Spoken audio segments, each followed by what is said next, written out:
Bezrat Hashem, avec l'aide de Dieu, mes amis, on va aborder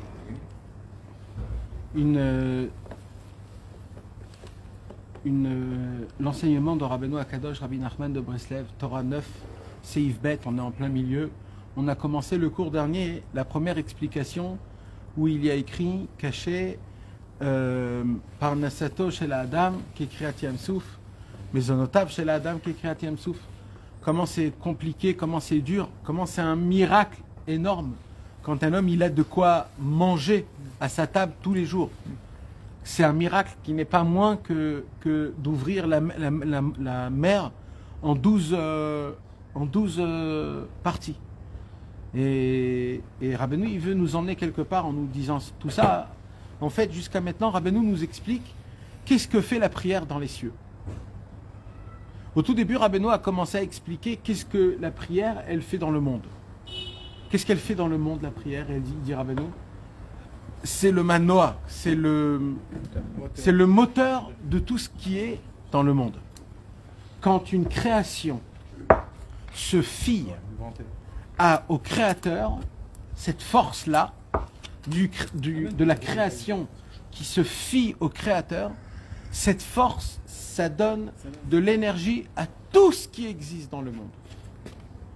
C'est une force qui est impossible à valoriser tellement elle est puissante. Toute la puissance du monde, elle vient quand la création se fie au Créateur. La créature, la création, c'est qui la création? C'est moi. La créature. La créature, alors, pardon. C'est la créature. Maintenant, il n'y a pas plus haut, plus beau, plus énorme et plus... Imagine-toi, on va prendre Picasso. D'accord? Picasso, il a fait des peintures exceptionnelles. Et aujourd'hui, ils se vendent à... Il n'y a pas de prix, parce qu'ils sont uniques, ils sont énormes, voilà, il est mort. Non, mais il a fait des grandes choses, d'accord? Maintenant, imagine-toi, il aurait réussi, Picasso, à créer un dessin, que le dessin lui-même, il arrive à parler, à vivre.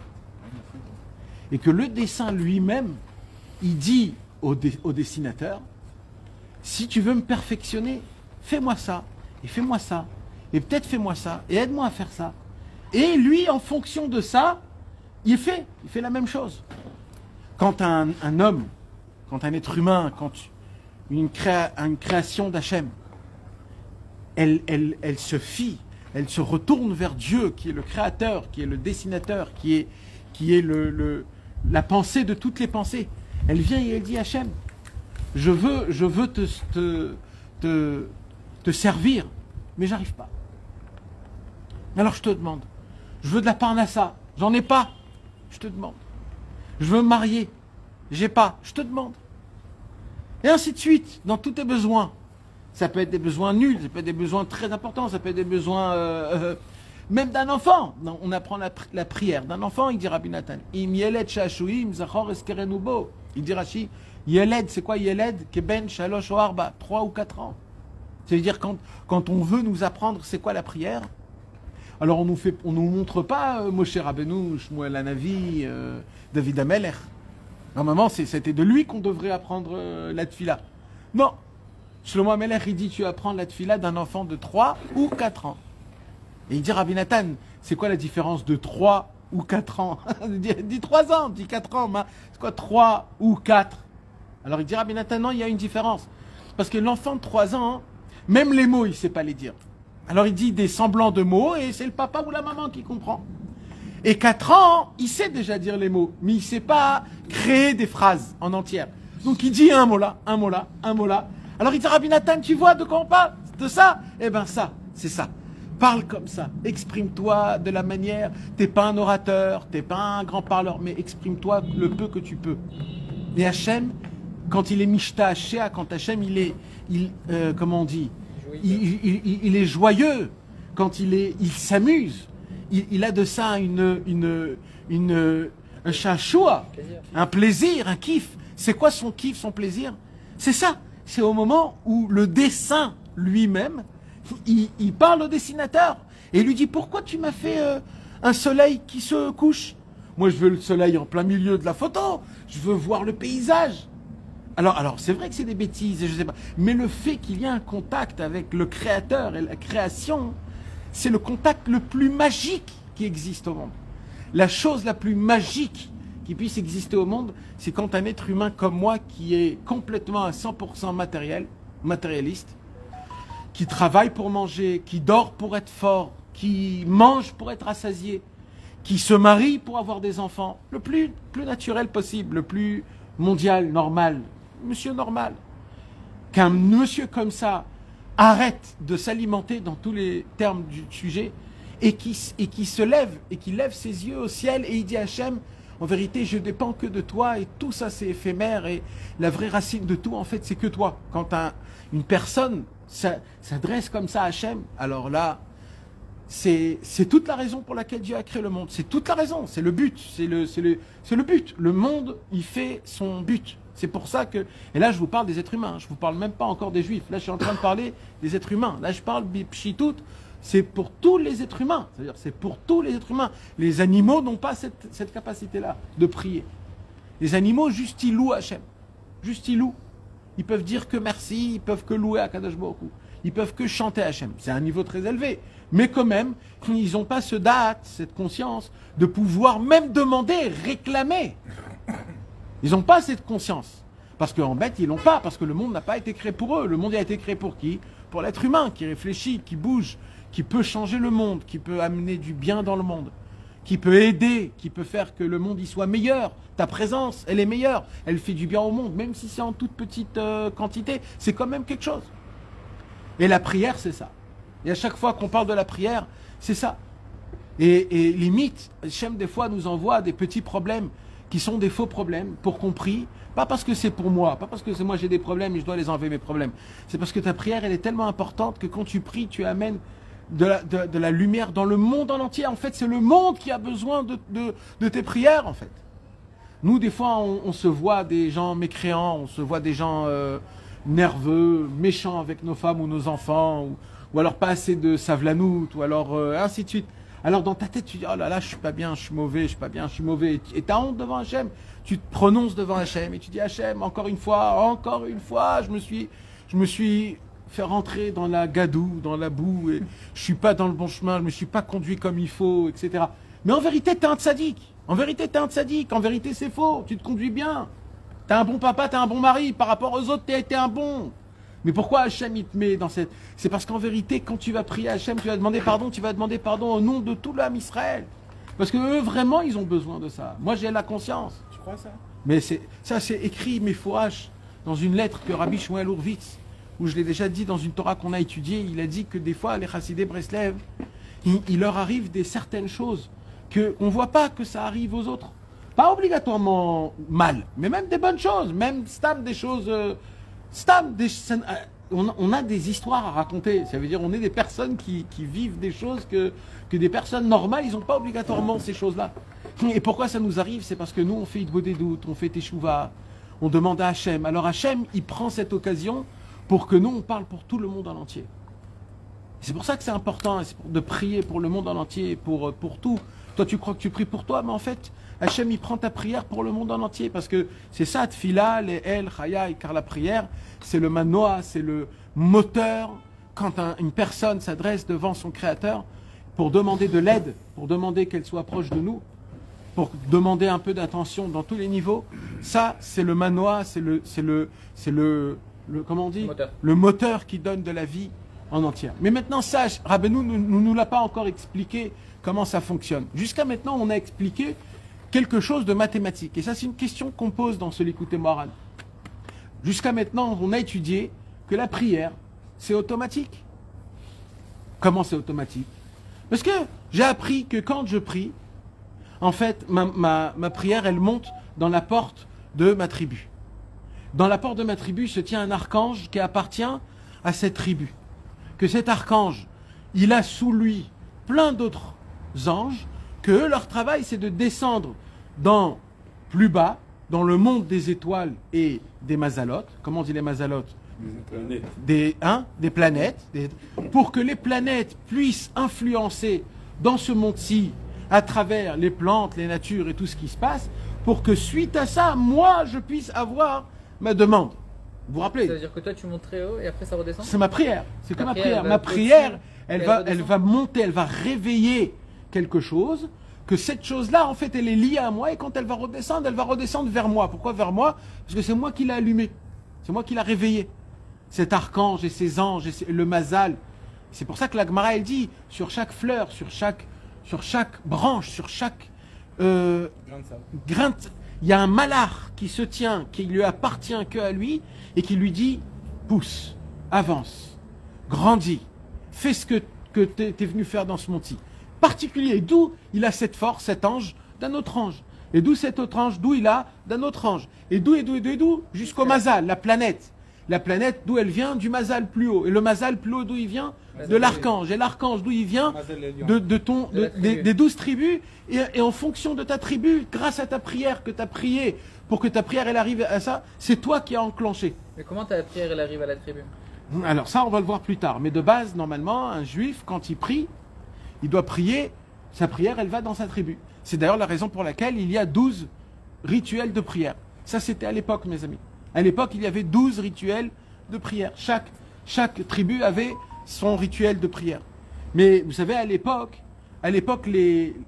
c'était plus shayar. Aujourd'hui, on a perdu même le mode de la prière. Donc aujourd'hui, ça passe par des autres... c'est un autre cheminement. Aréné Mekacher. C'est pour ça on va parler plus tard. Rabbeinu, il va nous parler de comment aujourd'hui ça fonctionne. Parce qu'aujourd'hui, on ne sait pas qui on appartient, comment faire monter notre prière à l'endroit là où il faut, comment réveiller. Mais entre tôt, j'ai vu donc on pose une question dans ce Likutei Moharan. C'est quoi? C'est que Bepshitout, la prière, c'est quelque chose de technique. C'est technique. C'est une technique. Ça veut dire comment tu fais réveiller l'abondance dans la Parnassa, par exemple. Alors en priant, en t'attachant à ta tribu, qui va t'attacher au mois où tu appartiens, en fonction du mazal et des anges. Comme ça va te donner ta Parnassa. Là où tu vas aller, tu auras de la bracha dans ta Parnassa. Donc en fait, c'est très technique. Alors Rabbeinu, il vient et il dit non. Et c'est ce qu'on va étudier ce soir. Ce soir, ce qu'on va étudier, c'est que la prière, elle est au-dessus. C'est pas technique. C'est pas comme on croit technique. C'est technique ou pas technique? Alors nous, on peut croire que c'est technique. Beaucoup d'années, on a cru que la prière, c'est technique. Les Rishonim, ils nous parlent d'une prière qui est technique. C'est une prière qui est technique. Mais c'est un peu technique quand même. Oui, il y a de la technication, je sais pas comment on dit. Il y a de la technique dans la prière. Mais regardez le mot, là où il y a dans le mot. Oui, le nosar. Déjà, rien que le fait que Rabbeinu, il te dit qu'on a 12 tribus, 12 rituels, c'est hyper technique. Ça veut dire que chaque mot, il est super mamage. Ça veut dire c'est pas... T'avais dit qu'il fallait voir le mot, là où il y a dans le mot. Nahon, c'est technique, ça. C'est une technique, Nahon. Et on ne peut pas deviner de quel Tu dois prendre le mot, et pas que le mot. Il faut prendre le lettre dans le mot. Il faut se concentrer sur la lettre dans le mot. Même si tu devines. Tribu, il avait une spécificité. Même si tu devines la tribu, il faut aussi avoir le pouvoir de trouver le rituel qui t'appartient. Aujourd'hui, on ne les a pas. Et même si tu trouves le rituel, il faut savoir comment l'amener à la porte de ta tribu. Ça ne suffit pas juste il faut l'amener à son endroit. On va voir tout de suite après. Le Sif, tout de suite après, il va nous parler de ça. On n'y pense pas, hein. De quoi? On n'y pense pas. Mais en vérité, c'est très technique. Mais vous savez que quand on parle de la prière technique, ça nous donne d'Afka un peu plus de force dans la prière. Oui. Parce que d'un coup, tu dis, waouh, il y a un enchaînement. Il y a une façon. Oui, il y a un déclenchement, il y a un point de départ, il y a un point de finale. Ça veut dire, c'est pas que de la Emouna, on te dit, va prier. Il y a une concentration. Oui, c'est un enclenchement. Ça veut dire, ça emmène quelque chose. C'est une boule de neige qui crée. Mais Rabbi Nachman, il dit, ouais, mais je vais vous apprendre quand même quelque chose. Quoi?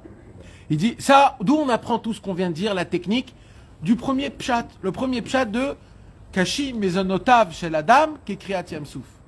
De la même façon que c'est très difficile de ouvrir la mer en 12 parties, ça s'est passé qu'une seule fois dans toute la création du monde.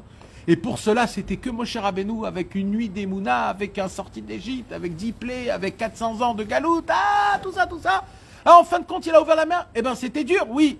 Eh ben, s'il y a à ta table à toi, s'il y a juste du pain et de l'eau, sache, dis-toi dans ta tête que c'est exactement la même chose de la façon comme si Kakadosh Baruch Hu, il a ouvert la mer. C'est tellement le miracle, il est grand. Pourquoi? Parce que une des choses qu'Akadosh Baruch Hu, il fait tout le temps, c'est de t'amener ta parnassa. C'est de faire en sorte que tu as à ta table de quoi manger, de quoi boire, et à tes enfants, d'une manière que c'est pensé, réfléchi à fond. Ça veut dire, aujourd'hui, on a dû manger le nombre, on a le nombre, on a des quantités, on a des cartes, on peut se faire un jour ça, un hamburger le matin, un plat le soir, une omelette. Aujourd'hui, ça se fait. À l'époque, on faisait un plat, c'était pour toute la semaine. Tout le monde mangeait dessus, c'était un plat. On a mangé un truc, le poulet, ouais, toute la semaine. Ça avait une ampleur. Aujourd'hui, tu peux manger en espace d'une journée des plats Indochine, un plat tunisien, un plat israélien. Ça veut dire, aujourd'hui, tu as une connexion à travers le monde, à travers des goûts, qui est énorme. Donc le miracle aujourd'hui, il est plus fort que ça fait 5000 ans. Ça veut dire aujourd'hui, le miracle, il n'a jamais eu des miracles aussi grands dans le Inyan de la Parnassa, plus que toute la création du monde. Toute la création du monde. Il n'y a pas des gens qui meurent de faim. Et aujourd'hui, la quantité de personnes qui meurent de faim, elle est minimisée par rapport à toute l'histoire en entière. Toute l'histoire depuis la création du monde. Hein. Et dans le monde aussi. Ça veut dire aujourd'hui, si tu vois des gens qui meurent de faim, on va dire c'est dans certains endroits sur la carte mondiale, en Afrique, ou dans des endroits qui sont, ou alors dans des endroits de guerre, ou des trucs comme ça. Et sinon, on n'entend pas. Ça veut dire, à l'époque, il y a des gens qui meurent de faim, c'était dans toutes les villes. C'était connu dans tout. Tu connaissais toujours quelqu'un qui a eu une perte de... Maintenant, aujourd'hui, ça n'existe pas. Aujourd'hui, ça n'existe pas. Mais même à part ça, ça veut dire aujourd'hui, pour mourir de faim, c'est très dur. C'est très dur. Ça veut dire. La grève de la faim. Ouais. Non, même la grève de la faim, c'est de boire un petit peu et de manger un petit peu. Ça veut dire même ça, ils l'ont perdu tellement le concept. Et ça, c'est une abondance. Rabbi Israël, il a perdu un enfant. C'est pas ça. Oui. Et maintenant ça, il faut pas le laisser dans notre tête comme si c'est normal. C'est ce qu'il dit Rabbeinu. Il dit le chidouche que c'est qu'Akadosh Baruch Hu, il te met à ta table. Parce que je vous ai expliqué, mes amis, je voulais pas parler de ça parce que on a déjà parlé. Je voulais parler du deuxième concept, mais jamais j'aurais pu voir dans ce sens. Vadaï, c'est dans ce sens-là qu'il y a. Non, mais c'est comme ça. C'est ce que je te dis. C'est écrit dans la Psikta Rabati, c'est une Gemara, une Braïta de Rav Kahana, de Rabbi Shmuel, pardon. Et oui. Non, mais comment on voit que c'est nous aussi dur que Kiryat Yamsuf. C'est-à-dire que Narshon Banani, on doit avoir la Emouna comme Narshon. Oui, Vadaï. En fait, non, si tu le vois comme ça, c'est bien mieux. Ah, aussi, Vadaï. Non, c'est bien mieux. Vadaï. Parce que Tarles, c'est là. Et nous, on se dit, je fais à moti ou je fais pas à moti pour faire Birkat Amazon. Mais frérot, quoi? Mais Rabbeinu, il dit cacher mes onotav chez la dame qui est Kiryat Yamsuf.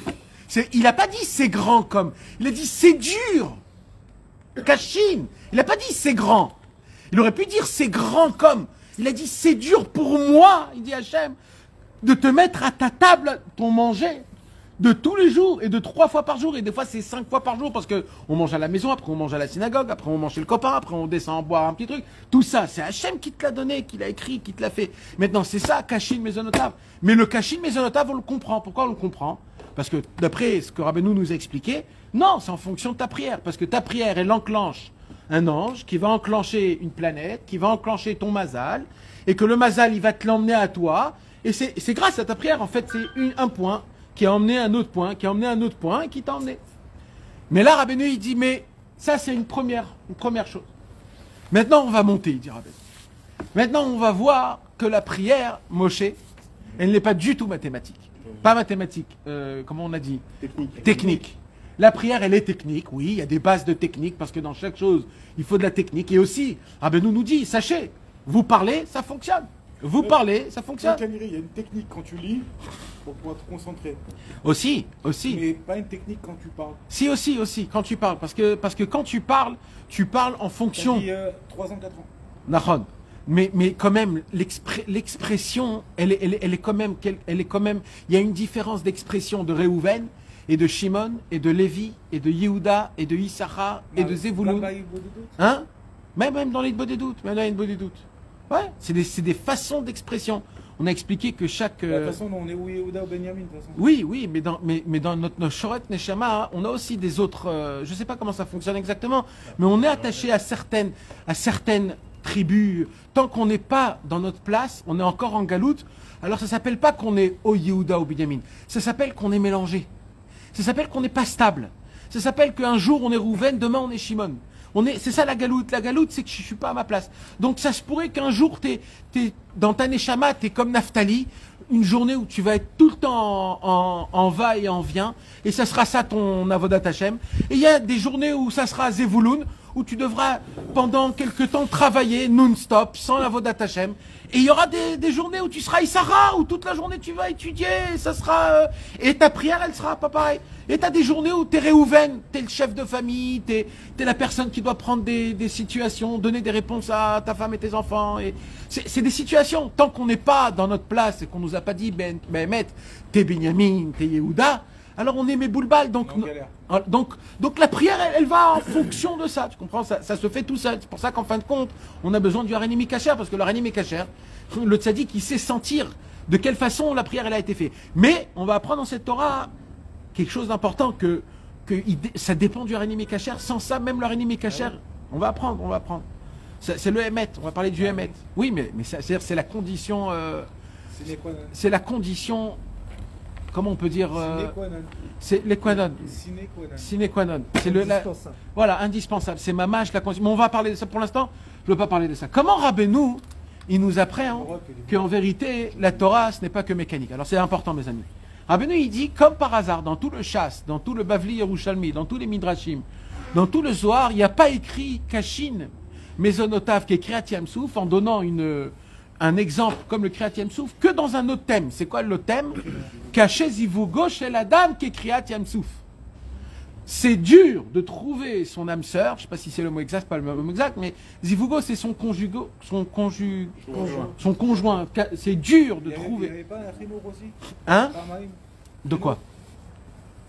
2 fois Kriyat Yamsouf. Chinour? Chinour? Dans le Chinour? C'est pas marqué? Je ne me rappelle pas. En tout cas, les mots qui ont été dits, mamash les mêmes, juste en changeant le zivoug ou le mésonote, c'est le Kriyat Yamsouf. Rabbeinu, il dit, ce n'est pas pour rien. Il y a un lien entre la parnassa et la vie conjugale. Il y a un lien avec la mer qui s'ouvre. Maintenant, la mer, mes amis, la mer qui s'ouvre, c'est un exploit qu'on va aussi expliquer. Mais d'abord, il faut expliquer, ça veut dire quoi? Cacher zivougo chez la dame qui est Kriyat Yamsouf. Alors, juste, je vais le lire dans le Likutei Moharan, mes amis.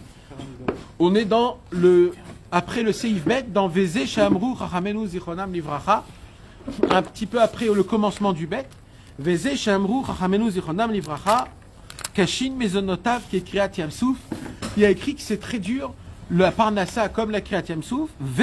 Et aussi on a vu une deuxième annotation dans une autre Gemara, dans Sota, il y a écrit Vekaché Zivugo qui est Kriyat Yamsouf. Il y a écrit que le Zivoug, il est aussi dur comme le Kriyat Yamsouf. Et là, il dit Rabbeinu, c'est quoi le zivoug? Alors, avant que j'explique le Likutei Moharan, on va d'abord expliquer la phrase en elle-même. Qu'est-ce qu'elle veut dire, hein? Alors, attends, oui. Qu'est-ce qui est dur pour Dieu? Alors, alors, c'est une bonne question, mais quand on dit c'est dur pour Hachem, on ne parle pas vis-à-vis d'Hachem, on parle vis-à-vis à Torah, Dibra, Belachon, Bene Adam. On parle vis-à-vis de l'être humain. Ça veut dire, imagine-toi, toi, comment tu devrais faire pour que Dieu t'accorde, à toi personnellement, qui t'ouvre pour toi la mer? Imagine-toi. Qu'est-ce qu'il faudrait? Imagine-toi dans ta tête. En fait, c'est dur pour Dieu de nous donner du mérite de nous ouvrir les portes. C'est un mot, c'est caviarol, c'est comme un jeu de mots qu'on te dit, si toi tu serais un être humain ou Dieu, et tu devrais faire ça, imagine-toi comment c'est dur. La preuve, on l'a jamais fait. Il faut changer le Maaseh Bereshit, il faut changer des lois de nature que Dieu il les a. Tu sais que quand il a dit à la mer que la mer soit, Hachem, il lui a fait faire jurer que tout le temps tu seras, comment on dit, souple, que tu vas être dégoulinant, que tu vas être en mode descente, que tu pourras avoir des vagues. Il lui fait jurer, c'est ça ton avodat Hachem. Tu ne passes pas ta limite, tu n'envahis pas les villes. C'est un serment, il fait un serment. Quand Hachem, il lui dit ouvre-toi, il te change. Il change sa création. C'est comme si je te dis vole. Tu peux voler? Tu peux pas voler. Voler, je parle voler avec des... Tu peux pas voler. Même si tu veux, tu peux pas. Ça veut dire... Alors oui, c'est un exploit de tel. Alors pour que Hachem, il change sa nature, c'est caché. C'est dur. C'est très dur. Maintenant, c'est quoi le Inyan? Le Inyan, c'est que oui, mais c'est quand même possible. C'est dur, mais c'est possible. Alors il dit Rabbeinu, caché Zivugo qui Kriyat Yamsouf. Il dit l'Agmara. Alors déjà, juste pour expliquer, ça veut dire quoi? Caché Zivugo chez la dame qui Kriyat Yamsouf. Et après, on revient dans l'Ikouté Moran. Alors déjà, ça veut dire quoi? Vous savez que un être humain, quand il naît comme un animal. On est des animaux. On est des mammifères. On grandit, on se salit, on crie, on bave, on se fait sur soi-même, on marche à quatre pattes. On n'a rien de digne de nous. On n'est pas noble, on n'est pas beau, on n'est pas respectueux.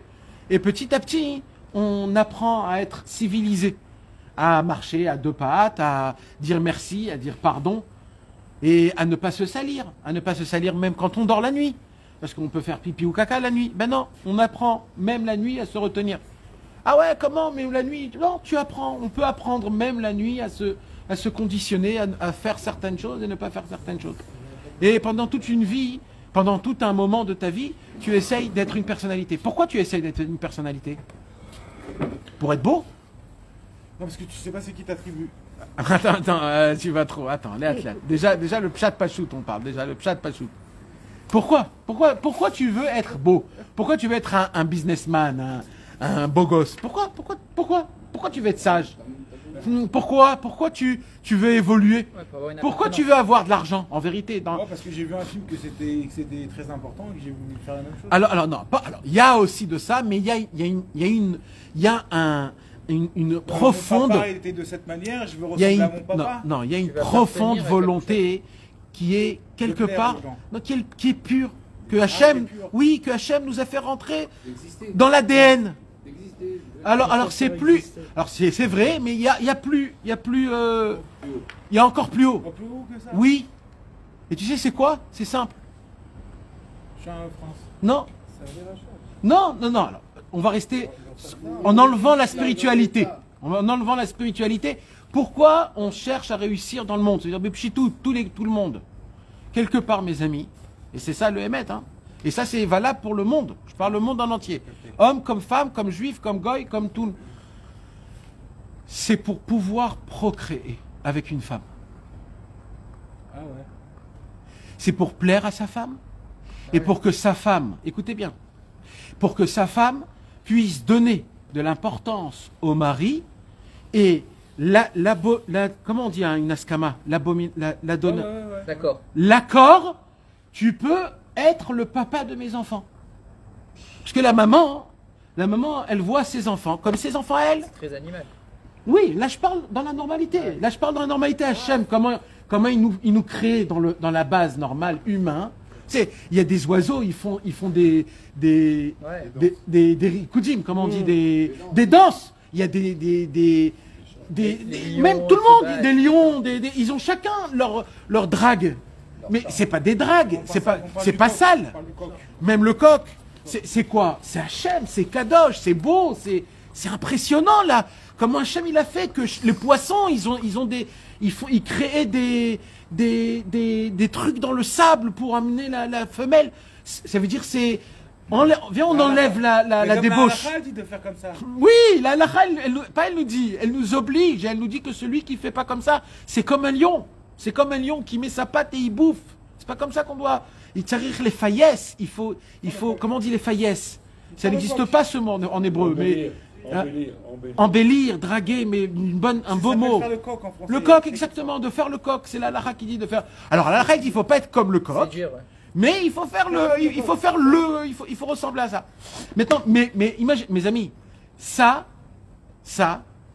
c'est le moteur humain qui fait en sorte de notre réussite dans notre monde. Voilà, c'est dur. C'est dur. C'est dur. C'est dur. Maintenant, mes amis, ça, c'est ça, hein, c'est le Hémet.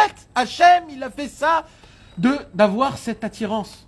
Maintenant, toute ma vie, ça veut dire jusqu'à l'âge du mariage, ou alors 20, 25, 30 ans, je veux réussir. Alors moi je crois, pour avoir de l'argent, pour kiffer, pour acheter, pour voyager dans le monde. Oui, toi tu te dis comme ça, mais en vérité il y a quelque part dans ton cerveau, au plus profond, quelque chose qui te dit, en fait je veux connaître, je veux avoir beaucoup, pour que en fin de compte, je puisse créer une maison, emmener ma femme, prouver à ma femme que je suis apte à procréer, à donner de la sagesse ou alors du confort à des enfants. Et ma femme et moi, on sera coordonnés, on va s'aimer, on va s'entraider, on va se faire. Maintenant, ça se fait en plusieurs shlavim. Premier shlav, c'est la rencontre. Il y a la rencontre, les shidduchim. Alors des fois, tu rencontres des femmes, et ces femmes, ils ne sont pas toujours pour toi, ils ne sont pas à toi. Maintenant, toutes les femmes que tu vas rencontrer dans ta vie, que vous avez eu un lien pour le mariage, pas pour faire des bêtises, mais pour le mariage, ils ont une appartenance avec ta neshama. Ils ont une appartenance. Peut-être pas parfaite, peut-être pas complète, mais il y a une appartenance, il y a un lien quelconque. On a plusieurs zivugim dans notre vie. On a plusieurs zivugim, on n'a pas qu'un seul zivug. On a plusieurs zivugim. Alors Akadosh Baruch Hu, il nous donne notre zivug à nous qui appartient, qui nous perfectionne, qui fait... Maintenant, il y a le moment, et ça c'est des birourim. À chaque fois qu'une fille, elle te dit non, ou alors c'est toi qui dis non à une fille, et là il y a une déception. Et cette déception, c'est quoi cette déception? C'est une déception qui va te reconstruire, qui va te focaliser plus pour trouver la vraie femme. Et ça c'est un birour, ça s'appelle, dans le Lachon du Haré Akadosh, c'est un birour, c'est un tri. Et plus il va se faire, plus tu vas arriver à te focaliser sur ta femme qui t'appartient, avec tes défauts, avec tes problèmes, avec tes qualités, avec ce que tu peux donner, avec ce que tu peux rajouter dans la femme. Et au moment où, en fin de compte, l'homme et la femme se disent ok, et qu'on est prêt à se marier, ça veut dire quoi être prêt à se marier? C'est pas je t'aime, tu m'aimes, on a vu des points communs, on est ensemble, vas-y, allez, je me marie. C'est pas ça du tout, se marier, c'est pas ça. C'est quoi se marier en vérité? Se marier, c'est de proposer à une autre personne qui est tout l'extrême de toi, l'extrême, comment on dit l'inverse? L'opposé. L'opposé de toi, qui est tout l'opposé de toi, hein. Pas l'âme sœur, l'inverse de l'âme sœur. L'inverse de l'âme sœur. L'inverse de l'âme sœur, d'après la Torah, c'est l'inverse de l'âme sœur. C'est le plus qui doit rentrer dans le minus. C'est pas l'âme sœur. L'âme sœur, c'est 2 plus, 2 minus, c'est pas bon. Ce qu'il faut, c'est l'inverse de toi. Eh bien, au moment ça, toi, tu es l'homme le plus content. Pourquoi tu es l'homme le plus content? Parce que tu te dis, je suis arrivé au point de plus important de ma vitalité, de ma création. Parce que je pourrais maintenant procréer, je pourrais amener la vie, je pourrais amener quelque chose de moi dans ce monde-ci, amener des enfants. Pour cela, j'ai besoin de quoi? D'un associé. Ta femme, c'est un associé, mon frère, d'après la Torah. C'est rien d'autre. Hein? D'ailleurs, il y a un contrat. Il y a un contrat. Et il y a un contrat avec 2 témoins, avec un rave rabbinique, avec une kava, une chazaka, et avec un serment. C'est pas mon âme, ma biche, mon bébé. Non, t'as pas compris, frère, il faut que tu comprennes. Il faut que tu comprennes. Ta femme, c'est ton associé.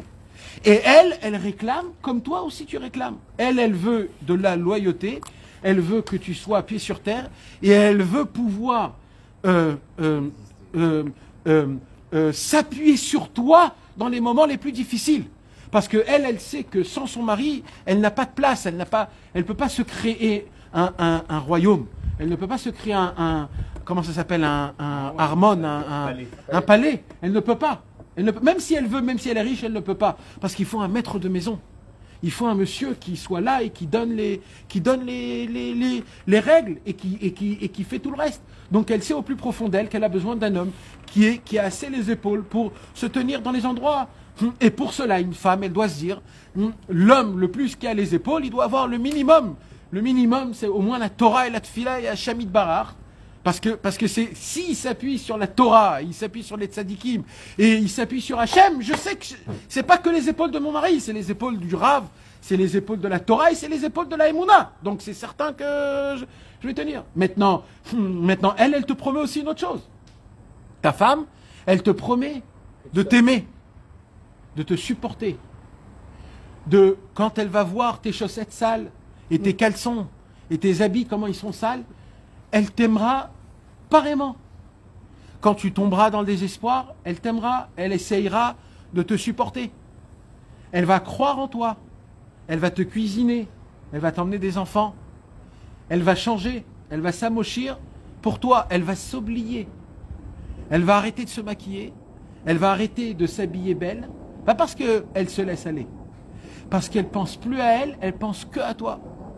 Elle pense que à la maison, elle pense que aux enfants. Elle veut faire en sorte que le royaume que son mari lui a donné, ça sera un vrai royaume.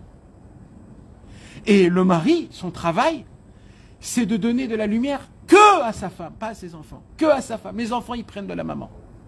Mais tout le travail, c'est que l'homme, tout son objectif, son focalisement, c'est pas le chinour des enfants, les amis, c'est pas le chinour. Le chinour, c'est la maman. N'allez pas monter, descendre, c'est la maman. C'est comment on l'a conçu, comment elle l'a gardé pendant les 9 mois, quel lait elle lui a donné. Le matin, les mots d'amour, les infections, les bisous, les affections, les bisous, les poutsi-moutsi qui jouent, ça, cette chaleur, ça c'est le chinour, c'est ça, comme ça on apprend aux enfants. Quand tu donnes aux enfants de l'amour, c'est eux qui demandent la Torah. Quand toi tu demandes la Torah à tes enfants, c'est que tu n'as pas donné assez d'amour. Parce que eux-mêmes, ils doivent courir vers l'amour. Alors c'est un travail. Et pourquoi donc ils n'ont pas eu d'amour? Parce que ta femme, elle n'a pas eu donné d'amour. Et pourquoi ta femme n'a pas donné d'amour aux enfants? C'est parce que toi, le patron, le maître de la situation, tu n'as pas assez donné à ta femme. Parce que tu croyais qu'il fallait donner d'abord à l'Arnona, après c'est au banquier, après c'est au Vadbaït, après c'est à la Vodat Hashem, après... Non, frérot, Hashem, il t'a mis dans ta maison. Sache, d'abord, c'est la maison. Dans la Vodat Hashem, je parle. Je ne parle pas des bêtises de ce Monti. Je parle dans la Vodat Hashem, parce que les bêtises de ce Monti, c'est...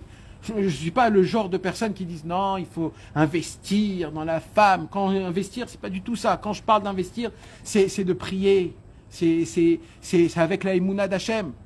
C'est quand tu vois que ta femme, elle est nerveuse et qu'elle te crie et qu'elle te parle mal, ou alors, etc. Il faut que tu comprennes que la Vodat Hashem, c'est de ne pas se conduire comme elle se conduit.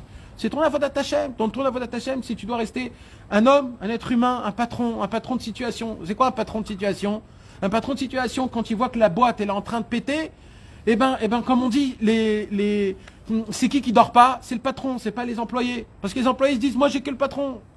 Mon frérot, toi, quand tu vois que ça fonctionne pas, c'est ton problème, toi, avec Hachem. Donc le travail d'investir dans la famille, c'est d'investir avec Hachem. Mais il faut savoir que toute la force qu'on doit donner, si on a de la force, il faut beaucoup donner à la femme. La femme, c'est elle il y a un contrat, comme tu as dit. C'est un contrat, c'est un pacte. La femme, elle dit, moi, je n'existe pas sans toi. Tu t'imagines? Ça veut dire, si tu me donnes pas, moi, je n'existe pas. Et vice-versa. Non, pas vice-versa. Bah, si, Non, pas vice-versa. Si un homme, il n'est pas avec une femme, il est rien. Non. C'est écrit. Non, c'est pas écrit. C'est pas écrit. Non. Oui, mais c'est pas, le terme, il est pas comme ça. Il est écrit autrement, Moshe. Non. Acharouille, Belo Isha, Acharouille, Belo Torah. Il n'est pas rien. Oui, mais il n'est pas rien. Mais il n'est pas rien. Le mot rien, il a été dit sur un autre. Il y a une différence. C'est ça le problème. Le problème, il est encore plus grave. C'est puisque moi j'ai la vitalité, puisque elle dépend de moi. Donc quand moi je lui donne pas ma lumière... D'accord, qui c'est qui est obligé de se marier? C'est la femme ou l'homme? C'est l'homme qui est obligé de se marier. Il faut bien que c'est lui qui est dépendant de quelqu'un. Non, c'est juste... Non, mais écoute, ce que je te dis, c'est écrit. Tu as peut-être raison, mais c'est écrit. Ça veut dire c'est écrit. Tu as raison ou ça doit être écrit? Non, d'accord, mais ça veut dire ça contredit pas. Ça veut dire c'est deux phrases dans deux concepts. Mais il faut savoir une chose. Un homme, quand il donne pas à une femme, la femme, la pauvre, elle n'existe pas, mais l'homme, il existe. Mais quand il existe, c'est une existence qui est abominable parce que c'est de l'égoïste total et c'est pourri et c'est horrible. Ça devient horrible, ça devient pourri, mamache. Ça pourrit. Quand t'as trop, ça pourrit. Il y a des gens qui veulent mettre un grand paquet des pommes de terre. Quand t'as trop, frérot, ça pourrit. Quand ça pourrit, c'est tout le marsan qui est pourri et ça pourrit tout. Alors c'est très grave quand tu veux garder tout pour toi. Quand vous entendez des paroles de Rabbeinu et que vous ne parlez pas avec vos femmes parce que vous vous dites comment elle va le prendre, comment elle va... Ouais, mais moi... On va le dire aussi. Ouais. Non, mais parce que des fois, il y a des personnes qui ont une autre approche avec leur femme. Ils savent qu'avec leur femme, alors on va parler d'autre chose, ou alors on va... Non, et la Vodat Hashem, c'est qu'avec les copains, avec les... D'accord, maintenant, mais ça existe malheureusement. Il y a des gens où ils se sentent moins influençables, où ils se disent, ouais, ma femme, elle va se moquer de moi, ou alors... Il faut savoir que c'est un contrat. que la femme, elle est prête à donner son âme et sa vie pour toi, ton mari, et pour toute sa vie, avec toutes ses forces mentales et physiques, elle va te les donner pour te faire des enfants, pour aimer tes enfants. Et c'est les enfants, elle sait que c'est ses enfants à lui, parce qu'elle va porter son nom. Les enfants vont porter son nom, et elle-même, elle porte le nom de son mari. Et ça, c'est une loyauté qui est énorme qu'une femme, elle fait avec son mari. Cette loyauté, Akadosh Baruch Hu, il dit, faites pas, surtout, altezalzelou, comme on dit. Négligez pas. Ne négligez pas. Il dit Rabbeinu, négligez pas. Il dit Rabbeinu, c'est le plus grave au monde. C'est quoi la plus grave, la faute la plus grave, Chas v'Shalom? Quand on bogdim, comment on dit? Quand on regarde autre part, comment ça s'appelle? Quand on trahit. Quand on trahit sa femme. Pourquoi quand on trahit sa femme, il y a écrit que c'est le plus grave au monde? Dans la halakha, un homme qui trahit, une femme qui a trahi son mari, ou un homme qui a trahi son mari, dans la Torah, il n'y a pas plus grave que ça. Il n'y a pas plus grave que ça. On est obligé de se divorcer, et la femme qui a fait ça, elle ne peut plus se marier avec elle, même s'il divorce. C'est très grave. Maintenant, pourquoi c'est très grave?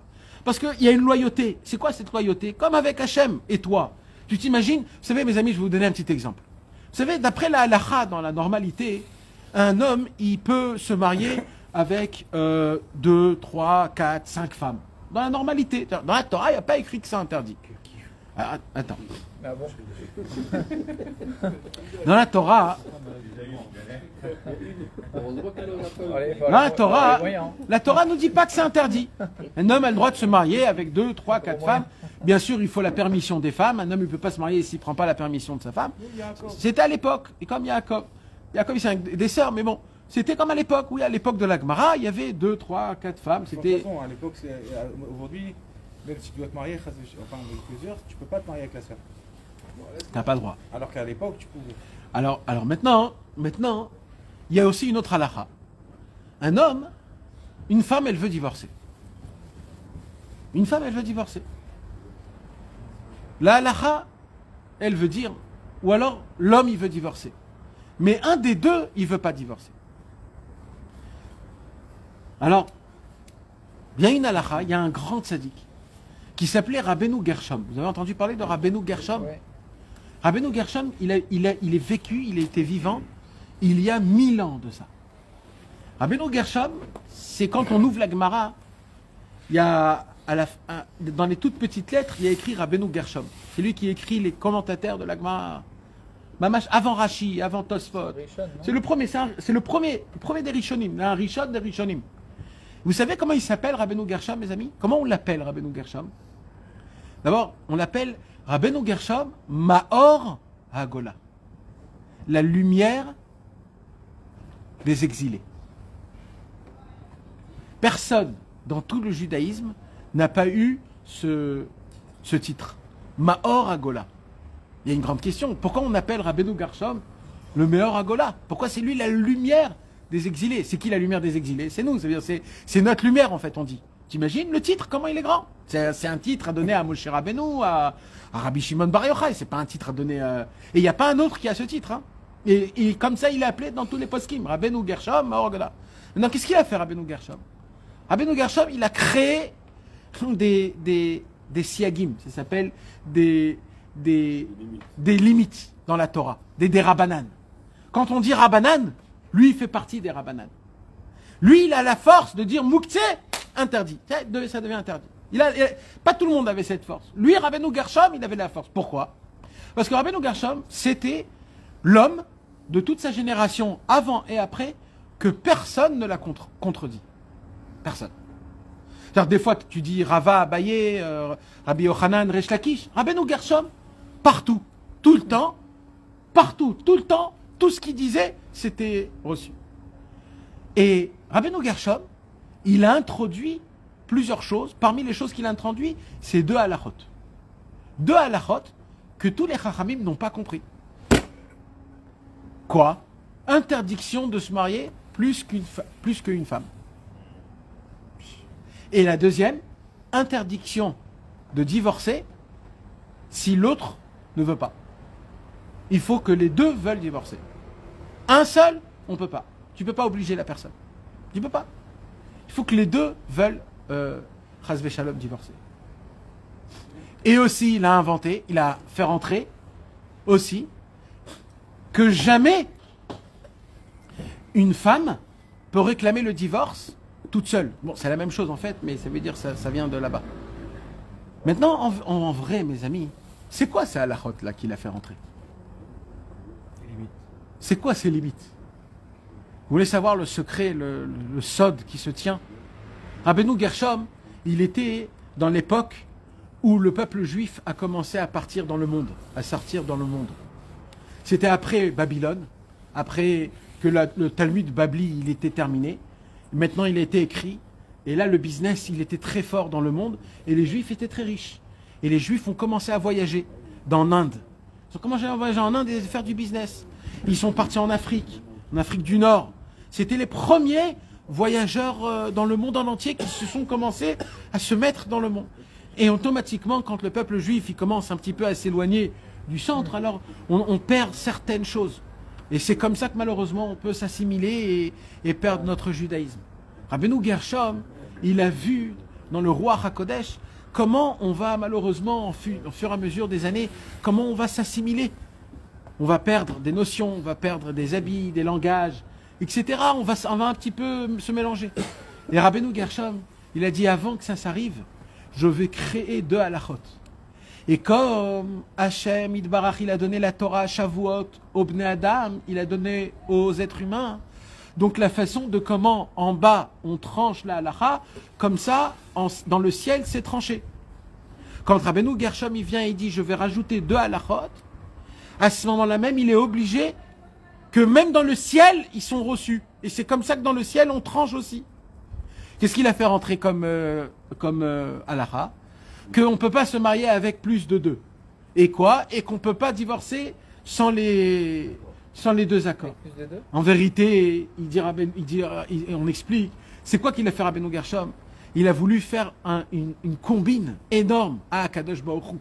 Quoi? Si un jour Hachem, tu choisis un autre peuple que nous, parce qu'il est plus beau, tu ne pourras pas te marier avec eux. Parce que nous, aussi en bas, on ne peut pas se marier avec plus que 2 femmes. Donc toi, tu ne pourras pas jamais te marier avec un autre. Et si un jour tu veux divorcer, il faut que ça soit un accord des 2. Et jamais il y aura 2 accords, moi et Hachem, qui voudra divorcer. En faisant le chérem de Rabbeinu Gershom, en faisant ce chérem, comment on dit, ce tranchement. Alors grâce à ça, il a fait en sorte que même dans le ciel, c'est pour ça qu'on l'appelle le Meor Agola, la lumière des exilés. C'est lui notre lumière que grâce à cette halakha, il a fait en sorte que Hachem, il sera toujours avec nous. Mais c'est quoi ce concept-là? C'est toujours le même concept de cacher Zivugo chez la dame qui écrit à Tiamsou. Tout ce concept-là, c'est quoi? On a un lien avec Hachem, un lien conjugal. On a un lien conjugal avec Hachem. C'est un lien conjugal. Et ce lien conjugal, comment on arrive à le maintenir, ce lien conjugal? C'est que la prière. Le commencement d'un lien conjugal avec une femme, il se fait avec quoi, mes amis? Avec la parole d'abord, au tout début, le shidour. Comment il se fait? D'abord avec la parole. Tu parles avec la femme, tu apprends, tu connais. C'est pas par les yeux. D'abord, il faut parler. Après, il faut regarder. Et même quand tu te maries avec ta femme, c'est à travers les mots. Quand tu dis Aré, At, Mekudeshet, Li, Betabadzu, Kedat, Moshe Israël. Maintenant, cette phrase, vous croyez que c'est une phrase sympathique à dire, cérémoniale? Vous savez que si un monsieur, il le dit, même en rigolant, il doit donner le guet à la femme. Les khumra. Même en rigolant. Il y a eu un problème comme ça dans un film israélien qu'ils ont fait. Ils ont fait un semblant de mariage, arrête mes coups d'échette, et ils ont fait faire donner un guet les khumra. C'est pas de la rigolade. C'est des mots que si tu prononces, elle est à toi là, madame. Tu peux pas jouer avec ça. Eh oui. C'est alors quoi? C'est des mots de tfila, arrête mes coups d'échette. C'est des kiddushin. C'est pas je t'achète. C'est je te sanctifie, on se sanctifie ensemble. Maintenant, l'être humain, l'homme, il doit essayer de tout faire pour essayer de donner à sa femme. Et la femme, elle doit essayer de tout faire pour lui rendre, pour lui donner à son mari.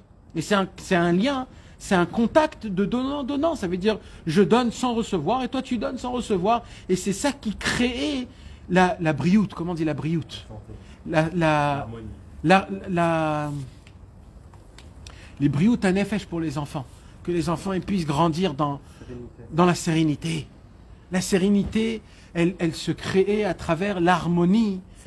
L'harmonie et le travail de soi avec deux choses qui ne peuvent pas aller ensemble, mais qui vont se battre pour vivre sous un seul toit.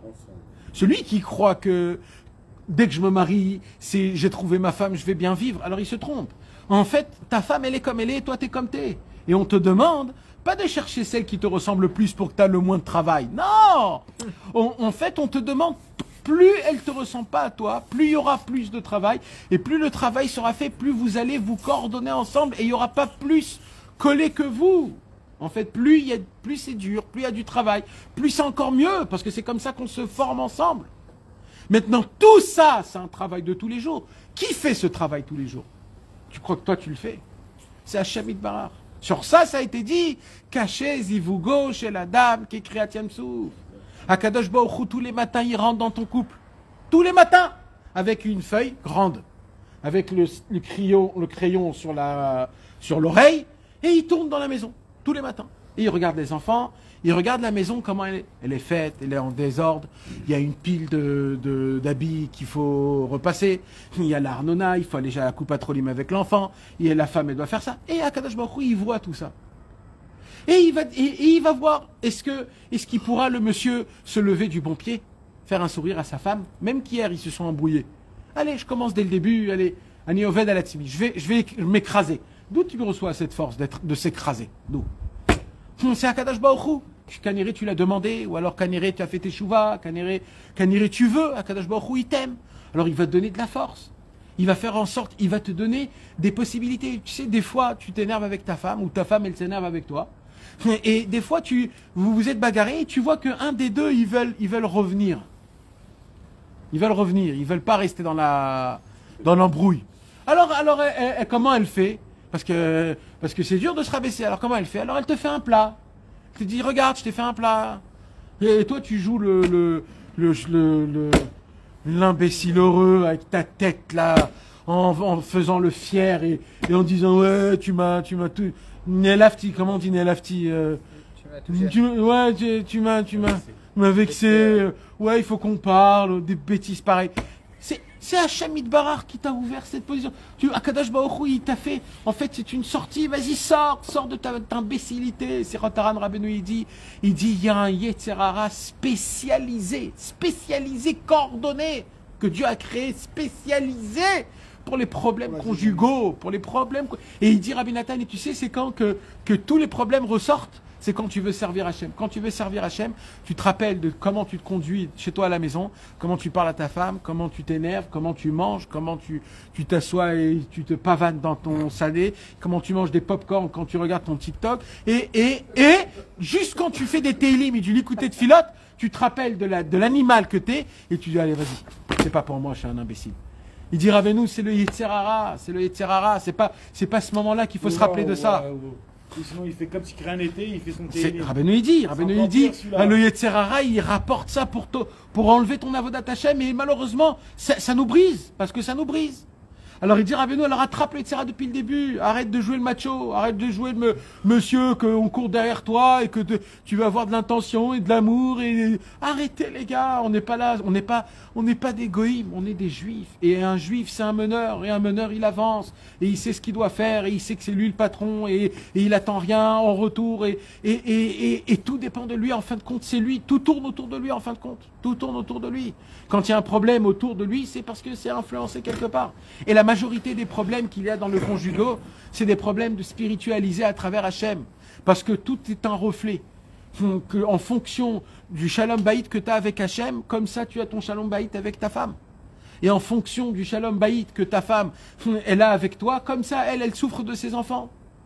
Et en fonction des enfants, comme ça c'est le lien, c'est toute une roue. Un emmène une chose, et une chose emmène à une autre chose. Chacun il doit apprendre et regarder comment, quand une femme, elle réclame que son mari, il n'est pas comme ça, et pourquoi tu es comme ça, et pourquoi tu es comme ça, en fait, tout ce qu'elle réclame, en fait, elle se dit ses propres problèmes à elle, comment elle se conduit avec ses enfants. Pas comment en vérité je suis. En vérité, comment je suis, moi je dois savoir en face d'Hachem. Je dois écouter ce que ma femme, elle me dit, mais moi je dois avoir envers... Mais elle aussi, elle a son reproche. Son reproche à elle, c'est dureté, c'est sa vie dure qu'elle reçoit à travers les enfants, etc. C'est parce que aussi, elle a un travail à faire aussi devant son mari et qu'elle a aussi des obligations devant son mari. De respecter, d'essayer de recevoir, d'aimer. Mais encore une fois, mes amis, tout c'est un enclenchement. Mais tout ça, c'est quoi? Akadosh Baruch Hu, il rentre tous les jours, chaque seconde, à chaque conversation. Et Akadosh Baruch Hu, tout son travail à lui, c'est d'essayer de faire la paix, la connexion avec notre conjoint. Homme comme femme. Tout le temps de notre... Alors un jour, la Gemara nous raconte que Rabbi Berechia raconte que Rabbi aussi un jour a raconté ça à une grande dame à l'époque en Israël, quand il y avait l'Empire Rome. Alors à Césarée habitait là-bas un empire de Rome, une shloucha, comment on dit une shloucha, Non, c'était à l'époque les Romains pour conquérir, alors ils prenaient une ville, ils conquisaient une ville, et ils s'habitaient là-bas, ils envoyaient un émissaire. Et à l'époque c'était à Césarée. Donc là-bas il y avait la grande dame, je ne sais pas de qui était là-bas, la matronita. Et la matronita un jour elle a appelé Rabbi aussi. Elle a dit à Rabbi aussi, dis-moi, qu'est-ce qu'il fait votre Dieu toute la journée? Il a rien à faire. Qu'est-ce qu'il fait? Il dit, qu'est-ce qu'il fait? Mais toute la journée, il met avec Zivugim. Toute la journée, son travail à lui, c'est de créer des liens entre des personnes, des couples. Il a dit, ah bon? Mais c'est hyper facile de faire ça.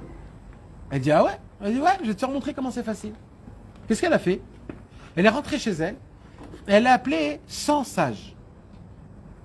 Elle a dit, écrivez-moi tous, c'est quoi les choses les plus importantes, les traits de caractère qu'un homme il doit avoir, et les traits de caractère qu'une femme elle doit avoir. Les 100 sages se sont assis, ils ont étudié pendant des jours et des semaines, tout comment doit être un couple parfait. Maintenant, qu'est-ce qu'elle a fait, la madame? Elle avait 1000 avadim, 1000 serviteurs. Elle a appelé 1000 serviteurs et 1000 servantes, et elle a amené ces 100 sages, et elle a dit maintenant, je veux que vous les étudiez. Ces 1000 hommes et ces 1000 dames. Je veux que vous les étudiez, et je veux on les accouple. Ce que vous voyez qui vont l'un avec l'autre, on les accouple. Et ces sages-là ont travaillé des semaines et des semaines en apprenant, en posant des questions, en voyant les dates et les trucs, et le mazal, et l'astronomie. Un travail organisé, chaval al azman. Mais le grand jour est venu, et les a mis l'un envers les autres, et en une seule journée, elle les a mariés l'un avec les autres, en découvrant, en détectant. Tu sais, aujourd'hui, il y a des applications de 60%, 70%. Elle a trouvé le 99% pile poil qui va. Et elle les a mariés. Et le lendemain, les 1000 servantes et les 1000 serviteurs, ils viennent devant la matronita remplis de bleu. Comme ça, la Gemara, elle dit, remplis de bleu. Alors la matronita, elle s'endort, elle dit, Makara, qu'est-ce qui s'est passé? Oui, mais moi, il n'a pas fait comme moi, et moi je voulais comme ça, et moi je viens d'ici. Ils se sont tous bagarrés toute la nuit, les mecs. Mais des bleus, la Gemara, elle dit, ils sont venus avec des kroulim, ils sont venus avec des bleus, ils se sont vraiment battus. Maintenant, on parle de 100 sages d'à l'époque qui connaissaient l'astronomie, c'est eux qui ont inventé les machines de guerre. On parle des gens très sages, on parle des gens qui sont soi-disant sages. Mais oui, les grands Césars, eh ben eux, ils se sont assis, ils ont étudié, ils ont pas réussi. Et là, elle a appelé Rabbi aussi. Elle a dit, maintenant, je comprends. Quoi, je comprends? Je comprends que je comprends rien. J'ai travaillé, j'ai vu, j'ai essayé. Je vois. Mais en vérité, de faire un zivoug, c'est-à-dire de faire un lien conjugal, de créer un lien conjugal, de créer un zivoug, c'est ça le mot zivoug. C'est un travail qui se fait du temps, comme on dit, du second par second, comme on dit. Ouais. Temps, du chaque instant, de chaque instant, mes amis. Ça veut dire, celui qui croit, j'ai trouvé mon zivoug, c'est fini, ma pitom. Parce qu'il faut trouver le zivoug, déjà, c'est très dur. Mais il faut l'entretenir. Et après, le temps, il faut le entretenir. Après, ta femme, c'est pas pareil quand tu as un enfant. Après, c'est pas pareil quand tu as 2 enfants. C'est pas pareil quand les enfants sont grands. Ta femme, elle devient une femme qui est plus gérante, qui est maintenant une maman, que maintenant les enfants prennent conseil. que les enfants se fient. C'est pas la même, c'est pas ta femme quand elle avait 19 ans. Tu peux pas jouer avec elle comme si c'est ton jouet. C'est devenu une maman. C'est plus ta femme. Alors considère-toi comme c'est la maman de tes enfants. Des fois, tu vois que tes enfants, des fois, ils parlent mal à ta mère, à ta femme. Bon, alors tu dis, bon, c'est la génération, ils parlent tous comme ça. Mais non, t'as pas compris, frérot, parce que quand ton fils, il parle mal de ta femme, il faut pas regarder que c'est aussi ton fils, il parle aussi. Non, là, ton fils est en train de parler sur ta femme, pas sur sa mère. C'est pas pareil. Là, il parle sur ta mère, parce que si tu as un lien en face de ton fils et un lien en face de ta femme, le lien en face de ta femme, il est plus attaché que celui de ton fils.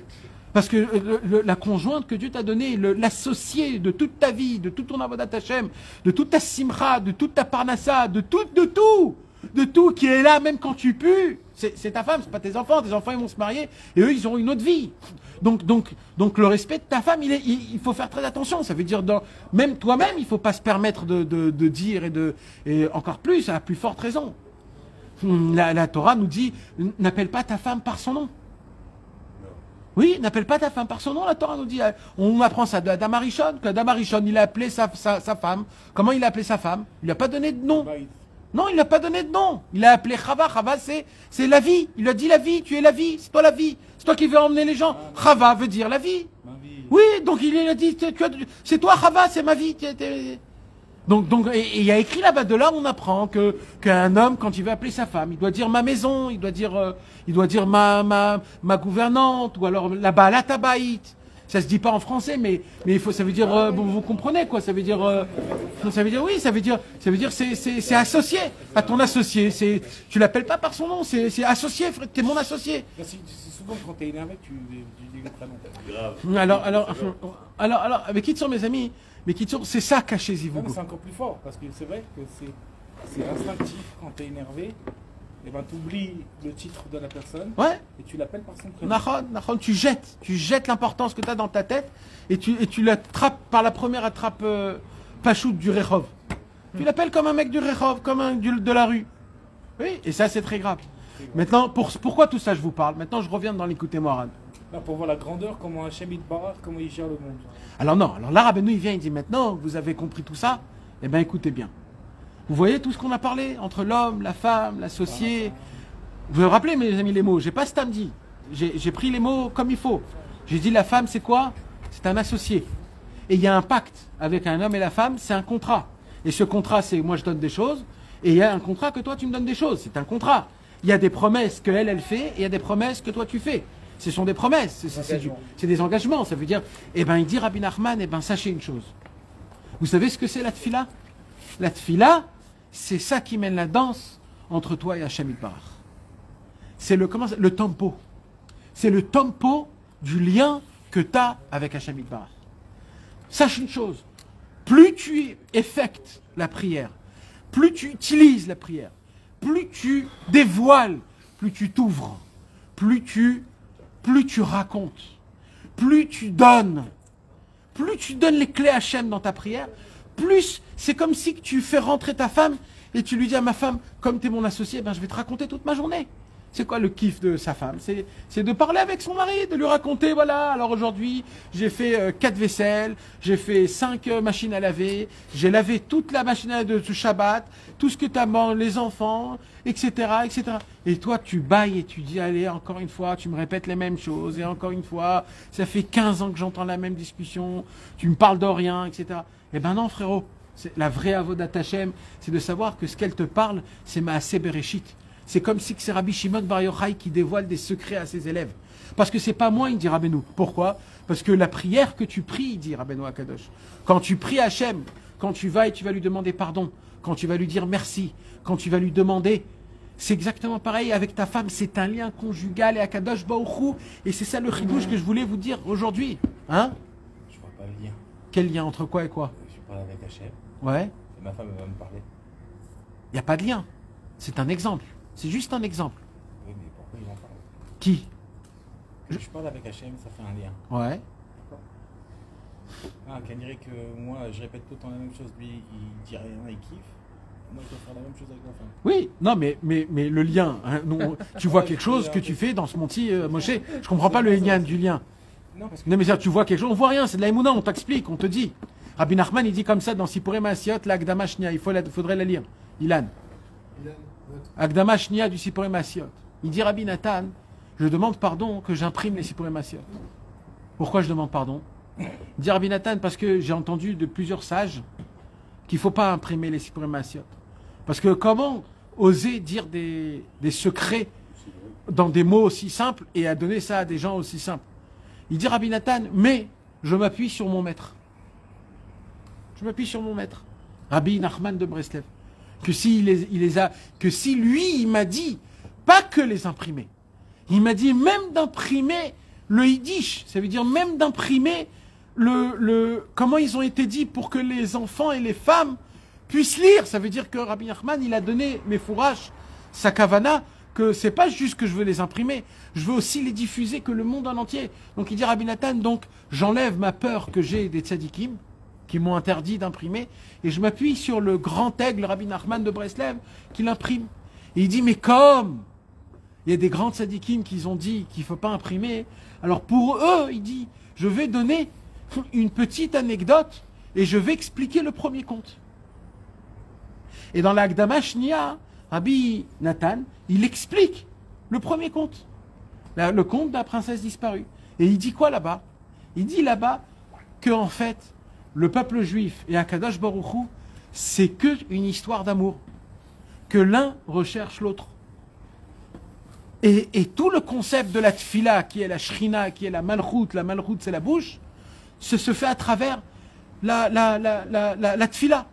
Et que toute l'histoire de la princesse disparue, en fait, c'est le lien que j'ai avec Hachem. Et Rabbeinu a voulu prendre l'exemple d'un amour avec son amoureux. Et il dit Rabbi Nathan, et le Zohar HaKadosh a dévoilé que c'est ça quand on dit Kuchabrichu Shrinte, quand on dit un zivoug panim bepanim, face à face, que ça soit un zivoug qui soit face à face, ça veut dire que ça soit mamash intense. Pourquoi? Parce que tellement la tfila elle est grande que si tu cherches parmi toutes les sensations de ce monde, le manger, les honneurs, la réussite, beaucoup d'argent, alors rien ne peut expliquer la prière dans l'intensité. Par contre, quand tu prends le lien conjugaux d'un homme et d'une femme, de leur lien, que tu les prends depuis qu'ils sont nés, un il est né à Belleville, un il est né en Israël, et que 20 ans plus tard, ces deux, parmi des milliards, se retrouvent, s'aiment, se marient, se bagarrent, se réconcilient, se bagarrent, se réconcilient, amènent des enfants qui ont des difficultés, qu'ils ont tellement de chances et de possibilités de divorcer et de choisir une autre vie et de faire une autre vie et de choisir la facilité. Mais ils essayent d'être ensemble, ils essayent de se battre ensemble et de continuer. Donc c'est quoi? Il dit le seul exemple parmi tout ce qu'il y a dans le monde pour donner un exemple, c'est quoi la prière? Il dit Rabbi Nachman, dans ce concept-là, c'est que la prière n'est pas que, on a dit tout à l'heure, mécanique. Elle est plus que mécanique. Elle est mécanique d'un certain thème, comme on a expliqué le cours d'avant, qu'elle réveille un ange, qui réveille un mazal, qui réveille une tribu, qui réveille une étoile jusqu'à toi, qui arrive. Il dit oui, ça c'est un point. Mais il y a un autre travail. Il y a un travail que quand tu pries, tu sais ce qui se passe. Eh bien, je vais te dire ce qui se passe. Mes amis, il y a un Zohar. Il y a un Zohar. On le lit dans le Chok l'Israël. Je crois qu'on le lit vers la fin de la paracha de Bereshit. Je ne me rappelle plus exactement dans lequel. Mais ce Zohar-là, il fait trembler. Ce Zohar nous donne la description dans la prière de Shacharit, comment se fait le rapport conjugal avec Hachem en fonction de la prière. Les corbanotes, c'est le sacrifice, c'est de créer la maison. Tu crées la maison et tu fais rentrer ta femme à la maison. C'est la première amour. Tu prends ta femme, une extérieure, et tu lui dis, je te fais rentrer dans mon chez moi. Maintenant, tu es chez moi. Tu es chez moi. On va dormir ensemble, on va être ensemble, on va manger ensemble. Des fois, t'en peux plus, tu vas être tout seul. Tu dis, oh, chacun son... Non, non, quand tu dis, tu vas rentrer chez moi, ça veut dire, on va respirer la même respiration, la même oxygène. On sera en pareil. Maintenant, après, les psoukés des Imra, c'est quoi? Les psoukés des Imra, il dit le Zohar HaKadosh, c'est le moment où on commence à préparer le lit, où on met le lit, où la femme, elle prépare le lit pour faire montrer à son mari, voilà, je prépare le lit. C'est le lit conjugal. Ça, c'est les psoukés des Imra, mes amis. Quand on lit les psoukés des Imra dans le ciel, nous, chacun de nous, on rentre, Hachem prépare le lit pour... Kaviachod, c'est une image. Mais, et après les psoukés des Imra, il y a le Yotzeror jusqu'avant Kriyat Shema. Le Yotzeror avant Kriyat Shema, il y a 7 paragraphes, que chaque paragraphe, c'est 7 étapes, comment l'homme, il va vers la femme. L'étape du parler, du regard, de l'enlacement, du bisou, du déshabillage. Après, il y a le Kriyat Shema. Le Kriyat Shema, c'est tu fermes les yeux, c'est quand tu éteins la lumière, quand il n'y a plus personne au monde que toi et ta femme. Après le Kriyat Shema, il y a les 8 fois Emet Ve'emuna. On dit Emet, Emet, Emet, Emet 8 fois dans Ezrat Avotenu. Emet, Emet. C'est quoi les 8 Emet? C'est les 8 mondes. On monte dans les 8 mondes. On est pris dans... On va chercher le bébé. On va chercher le bébé au niveau 8 du monde le plus élevé dans la Bina. La Bina, c'est la maman. On va aller chercher parce que c'est de là-bas que la goutte, elle monte. De la Bina. On va chercher parce qu'il y a un rapport, il y a un vrai rapport, il y a un lien qui se fait. Et au moment de la Hamida, c'est le moment le plus élevé, ou le moment où le rapport lui-même se fait, qu'il y a la connexion, et que là, l'homme et la femme deviennent un dans la pensée. Et à ce moment-là même, les amis, c'est comme ça avec Hachem. Ça veut dire on est au plus proche d'Akadosh Baruch Hu. Hachem, il ferme la porte, Akadosh Baruch Hu, avec chacun de nous tous, dans notre prière de matin. Tous les matins. Tous les matins. C'est écrit dans les Sidourim, mes amis. Tout ce que je vous dis, c'est écrit dans les Sidourim. C'est important de savoir. C'est pour ça, dans la Mida, c'est béchéquette, parce qu'on ne parle pas à voix haute. Parce que le zivoug, il ne doit pas être à voix haute. Il doit être betsniout, il doit être... Et après, il y a la Chazarat Hashatz. La Chazarat Hashatz, c'est après que c'est terminé. Alors après que c'est terminé, pas chacun il part dans son côté, comme si j'ai fait ce que j'allais à faire. Non, tu dois rester à côté de ta femme, tu dois lui parler, tu dois être là, tu dois l'écouter. Elle est très ragisha, comment on dit ragisha? Elle est très sensible parce qu'elle te perd. Elle a reçu une lumière, elle a reçu quelque chose de toi. Et là c'est terminé. Elle dit mais où t'es? J'ai besoin de cette lumière. J'ai besoin que. Alors il faut être près d'elle. Il faut l'écouter, même s'il est tard, même s'il est 2h du matin, même s'il est 3h du matin. Et c'est la vraie mitzvah, c'est ça, la vraie mitzvah. C'est de l'entendre, de l'écouter, d'être là. C'est Hachem, tout ça c'est Hachem. Akadosh Baruch Hu, il se conduit comme ça avec nous. Il se conduit avec nous. Et c'est le lien le plus intense possible. Il dit Rabbeinu, non pas que la prière elle est technique, mais la prière elle est aussi plus forte. C'est quoi? C'est qu'elle crée une attache, un lien qui se rend plus fort et plus fort de fois et de fois. Et à chaque fois que ça se passe, le lien il devient encore plus fort. Et comme ça, nous on doit le voir et on doit l'entretenir de cette manière-là. C'est comme ça qu'on doit l'entretenir. Et c'est normal que quand on se conduit de tel une infection. Il dit Rabbeinu, la prière, elle a un lien direct avec la parnassa et avec le travail conjugal. C'est un lien qui est direct. Et ces deux liens-là, les deux liens, ils sont liés avec la tfila. Ces deux liens-là sont liés avec la tfila. Quand la tfila, quand tu pries, c'est quoi les deux moteurs essentiels qui prennent de la vitalité? Parce que c'est quoi en vérité la vitalité la plus intense qu'on a besoin dans le monde? C'est le conjugal et la parnassa. Ce sont les deux moteurs essentiel qu'un homme il doit avoir pour être normal dans une vie normale. C'est d'avoir une femme avec une famille, ça veut dire, et pareil pour une femme, parce que tous les mots ils sont pareils pour une femme avec son mari, une femme avec ses enfants, c'est exactement pareil.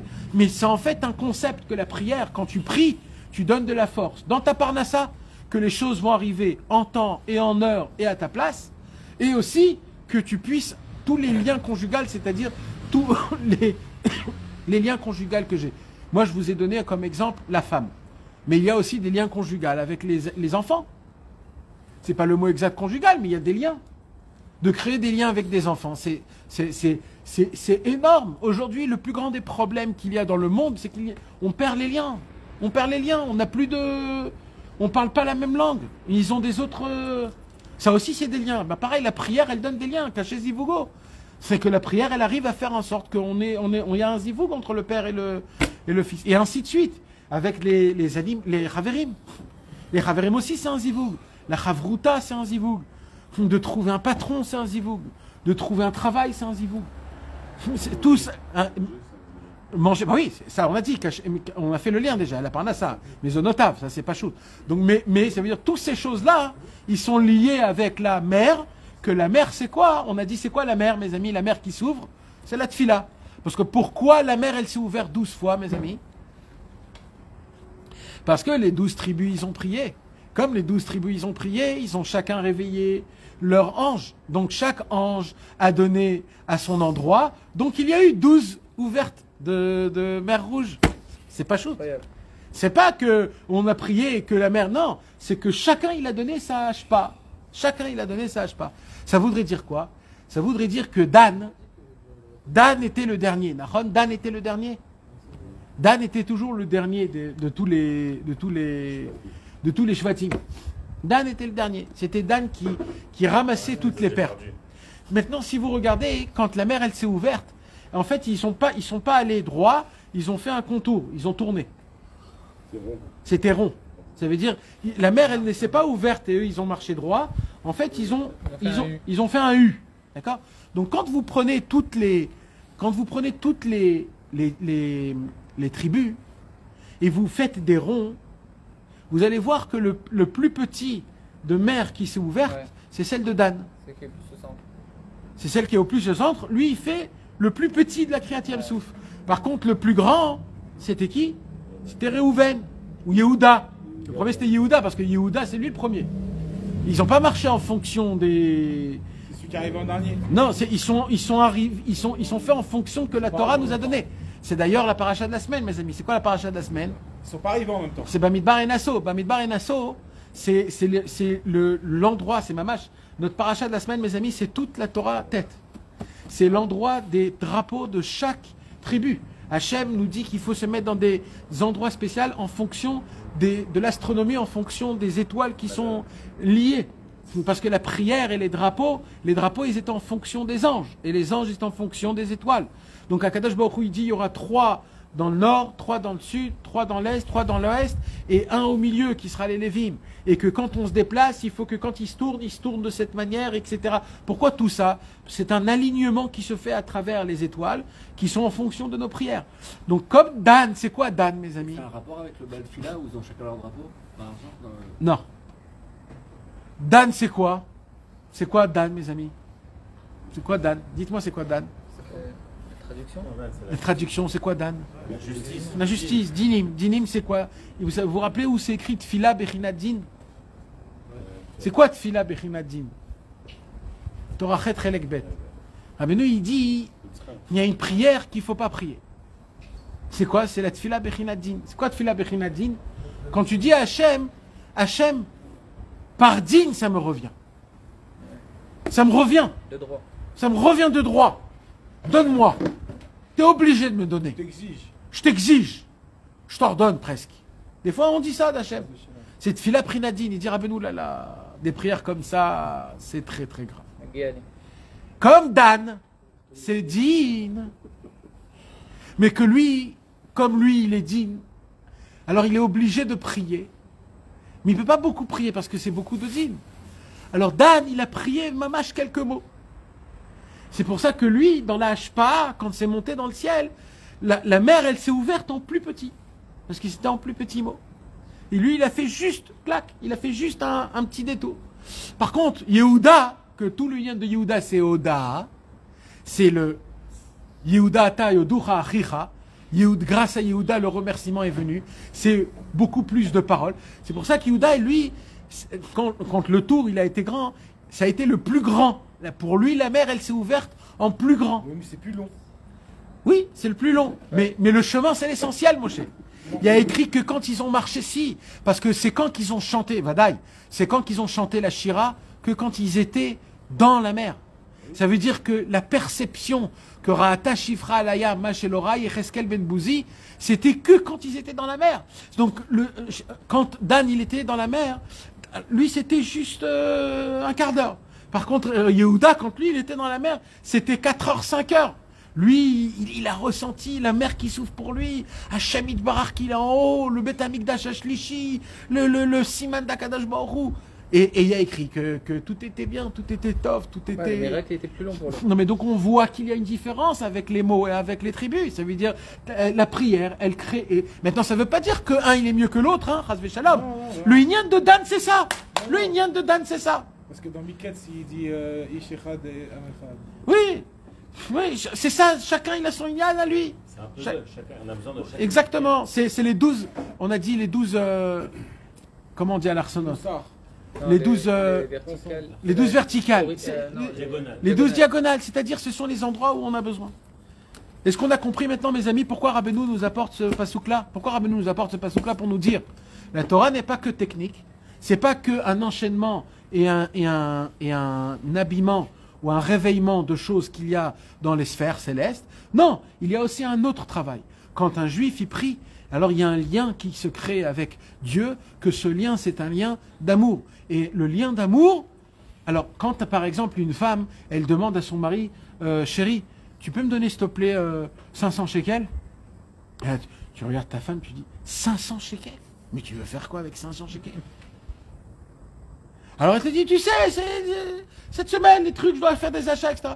Tu dis, bon, ok, juste ne dépense pas, tu lui donnes, d'accord? Mais si maintenant, imagine-toi, t'as un monsieur qui travaille avec toi, et il te dit, donne-moi 500 shekels. Tu lui dis, mais pourquoi? Tu veux que je te prête ou tu veux que je te donne? Je te donne, pourquoi tu veux que je te donne 500 shekels? Quand une femme te demande de l'argent, quelque part, c'est un petit peu normal. Tu veux juste savoir où ça va, mais c'est normal. Par contre, quand un ami te demande de l'argent, si c'est te demander, stam, c'est pas normal. Ça veut dire, tu veux me donner une tzedaka? Ok, je comprends. Mais stam de me demander, non. Quand un juif, quand un homme, il demande à Hachem quelque chose, alors si c'est en fonction, comme un lien conjugal d'une femme et d'un homme, Akadosh Baruch Hu, alors il te dit, prends ce que tu as besoin. Prends ce que tu as besoin. Par contre, quand tu te tiens devant Akadosh Baruch Hu comme un divorcé. Ouais, comme une connaissance, on va dire. Un divorcé. Un divorcé, ou alors comme un divorcé, parce que plein de fois, on se voit comme des divorcés. Divorcé. Ou même une connaissance. Ou même, alors, frérot, peut-être oui, peut-être non, je sais pas. Mais c'est pour ça, c'est ça le Inyan, que le lien avec la tfila, c'est un lien qui est, ça veut dire, je dois demander. Limite, si une femme ne demande pas à son mari, il y a un problème. C'est le mari qui vient et dit, dis-moi, d'où t'as de l'argent? Comment ça se fait que tu ne me demandes pas de l'argent? Limite, c'est le mari qui dit, mais oh, tu reçois de quelqu'un d'autre? Il y a quelqu'un d'autre qui te donne de l'argent? C'est une tvia, comment on dit c'est une plainte. Akadosh Baruch Hu, quand il voit que tu demandes pas, il dit, mais c'est qui t'alimente? C'est qui? C'est ton patron? C'est qui t'alimente? D'où t'as de l'argent? D'où t'as de la vie? C'est quelqu'un d'autre? Tu me demandes pas à moi? Comment ça se fait que tu me demandes pas? Ah, tu t'alimentes de quelque part d'autre. C'est très grave. Donc le lien que Rabbeinu nous apprend, c'est que la prière, c'est pas juste il faut prier, c'est pas juste une technique de mathématiques qui fait, c'est aussi, mais il y a un autre inyan. C'est pas que Kashid Mezonotav chez la dame qui est Kriyat Yamsouf. La Kriyat Yamsouf, c'est la tfila elle donne la parnassa, c'est pas que ça. C'est aussi caché Zivougo chez la dame qui est Kriyat Yamsouf. Que tout le zivou que tu as avec Hachem, il dépend de la prière. La relation. La relation. Et en fonction de ta demande, c'est comme ça que tu reçois aussi. Alors maintenant, je vais le lire, tout ce que j'ai étudié, je vais le lire.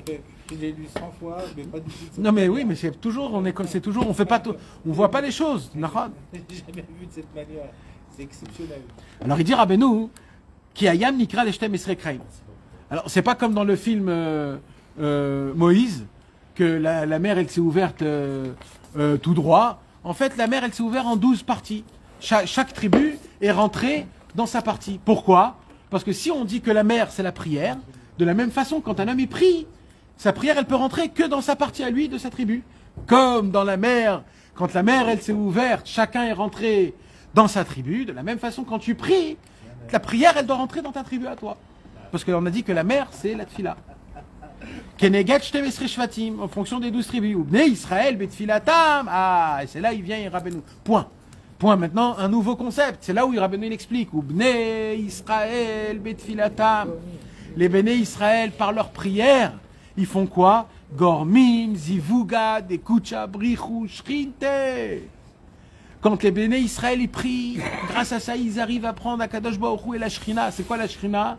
La Shrina, c'est toute l'assemblée d'Israël. C'est la présence qu'on exprime quand le peuple juif il est ensemble. Et quand on arrive à prier, alors grâce à ça, on crée un lien conjugal, un lien intense d'amour énorme avec la femme. C'est-à-dire que c'est parallèle. Avec la Kadosh Baruch Hu, pardon. C'est parallèle au mécanisme. C'est parallèle. Je sais pas si c'est par ça. Non, c'est les deux qui se passent. Ah ouais. Ça doit être les deux, c'est ça qu'il dit. C'est les deux. Caché Zivugo, caché Maison Notable. C'est un concept qui se fait. Un, je t'explique comment ça descend jusqu'à toi. Et un autre concept, je te dis maintenant le lien direct qu'il y a. Ah ouais. C'est un lien direct. Comme dans le compte de... C'est des liens directs. C'est-à-dire C'est des liens directs. Ça veut dire que la prière... C'est-à-dire jusqu'à maintenant, Rabbeinu, il a dit au début, la tfila, elle donne de la vitalité à tout.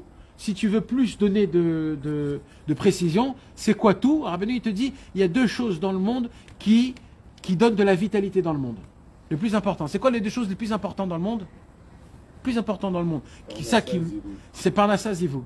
Des liens et de quoi vivre. C'est les deux choses les plus importantes que le monde en entier a besoin. Rien ne se fait s'il n'y a pas de lien et il n'y a pas le travail en lui-même, la Parnassa. Comment on dit le mot Parnassa le plus... Subsistant. La subsistance. Et il dit Rabbeinu, la tfila, qui est comparée à la Kriyat Yamsouf, elle donne de la vitalité dans ces deux choses-là. La Parnassa et les liens, la subsistance et les liens. Maintenant, en fonction de ta prière, comme ça, toi, tu les crées. Moshe Katouf, d'où on sait ça, d'où Rabbeinu il rapporte ça, comme c'est écrit, Soulou la rochev aravot. Dans les Teilim, il y a écrit, Shirulo, Zameru, Soulou la rochev baravot shemo. Là-bas, il dit David Ameler, chantez à celui, Soulou, ça veut dire chanter, la rochev à celui qui se... Comment il dit rochev? Comment on dit? Celui qui chevauche, c'est une image, hein, mes amis, c'est une image de Dieu. Aravot, c'est quoi Aravot? Non, d'après le pshat, Aravot, c'est un du mot me'ourav, c'est-à-dire le mélange. C'est-à-dire celui qui arrive à prendre, celui qui a fait d'un mélange une construction, qu'il a pris le tohu vavohu et qu'il a fait du tohu vavohu un monde. Alors c'est qui chevauche ce monde? C'est Hachem. Alpi Zohar, c'est un autre pshat. C'est quoi le pshat?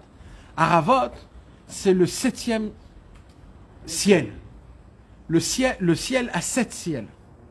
Il y a Rakia, Shamaim, Aravot, Vilon, Maon.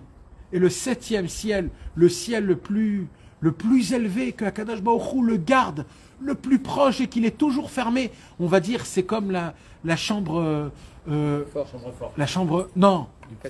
C'est la chambre nuptiale. C'est la chambre conjugale où on ferme. C'est pas la chambre des amis, on va dire. Ça s'appelle Aravot. Aravot, c'est le mélange. C'est là où c'est ça conjugal. On se mélange l'un avec l'autre. Ça, c'est fermé. Soulou la rochev Aravot, il dit Akadosh Baruch Hu, il dit, c'est qui met Hachem, qui chevauche cet endroit, c'est toi, en priant. Quand tu vas prier, tu vas mettre Hachem chevaucher dans ce monde-là qui va tout faire un mélange, toute une partie. Rochevda Kadosh Baruch Hu, celui qui chevauche, c'est Hachem. Aravot, c'est quoi Aravot? Tashrinta, c'est nous.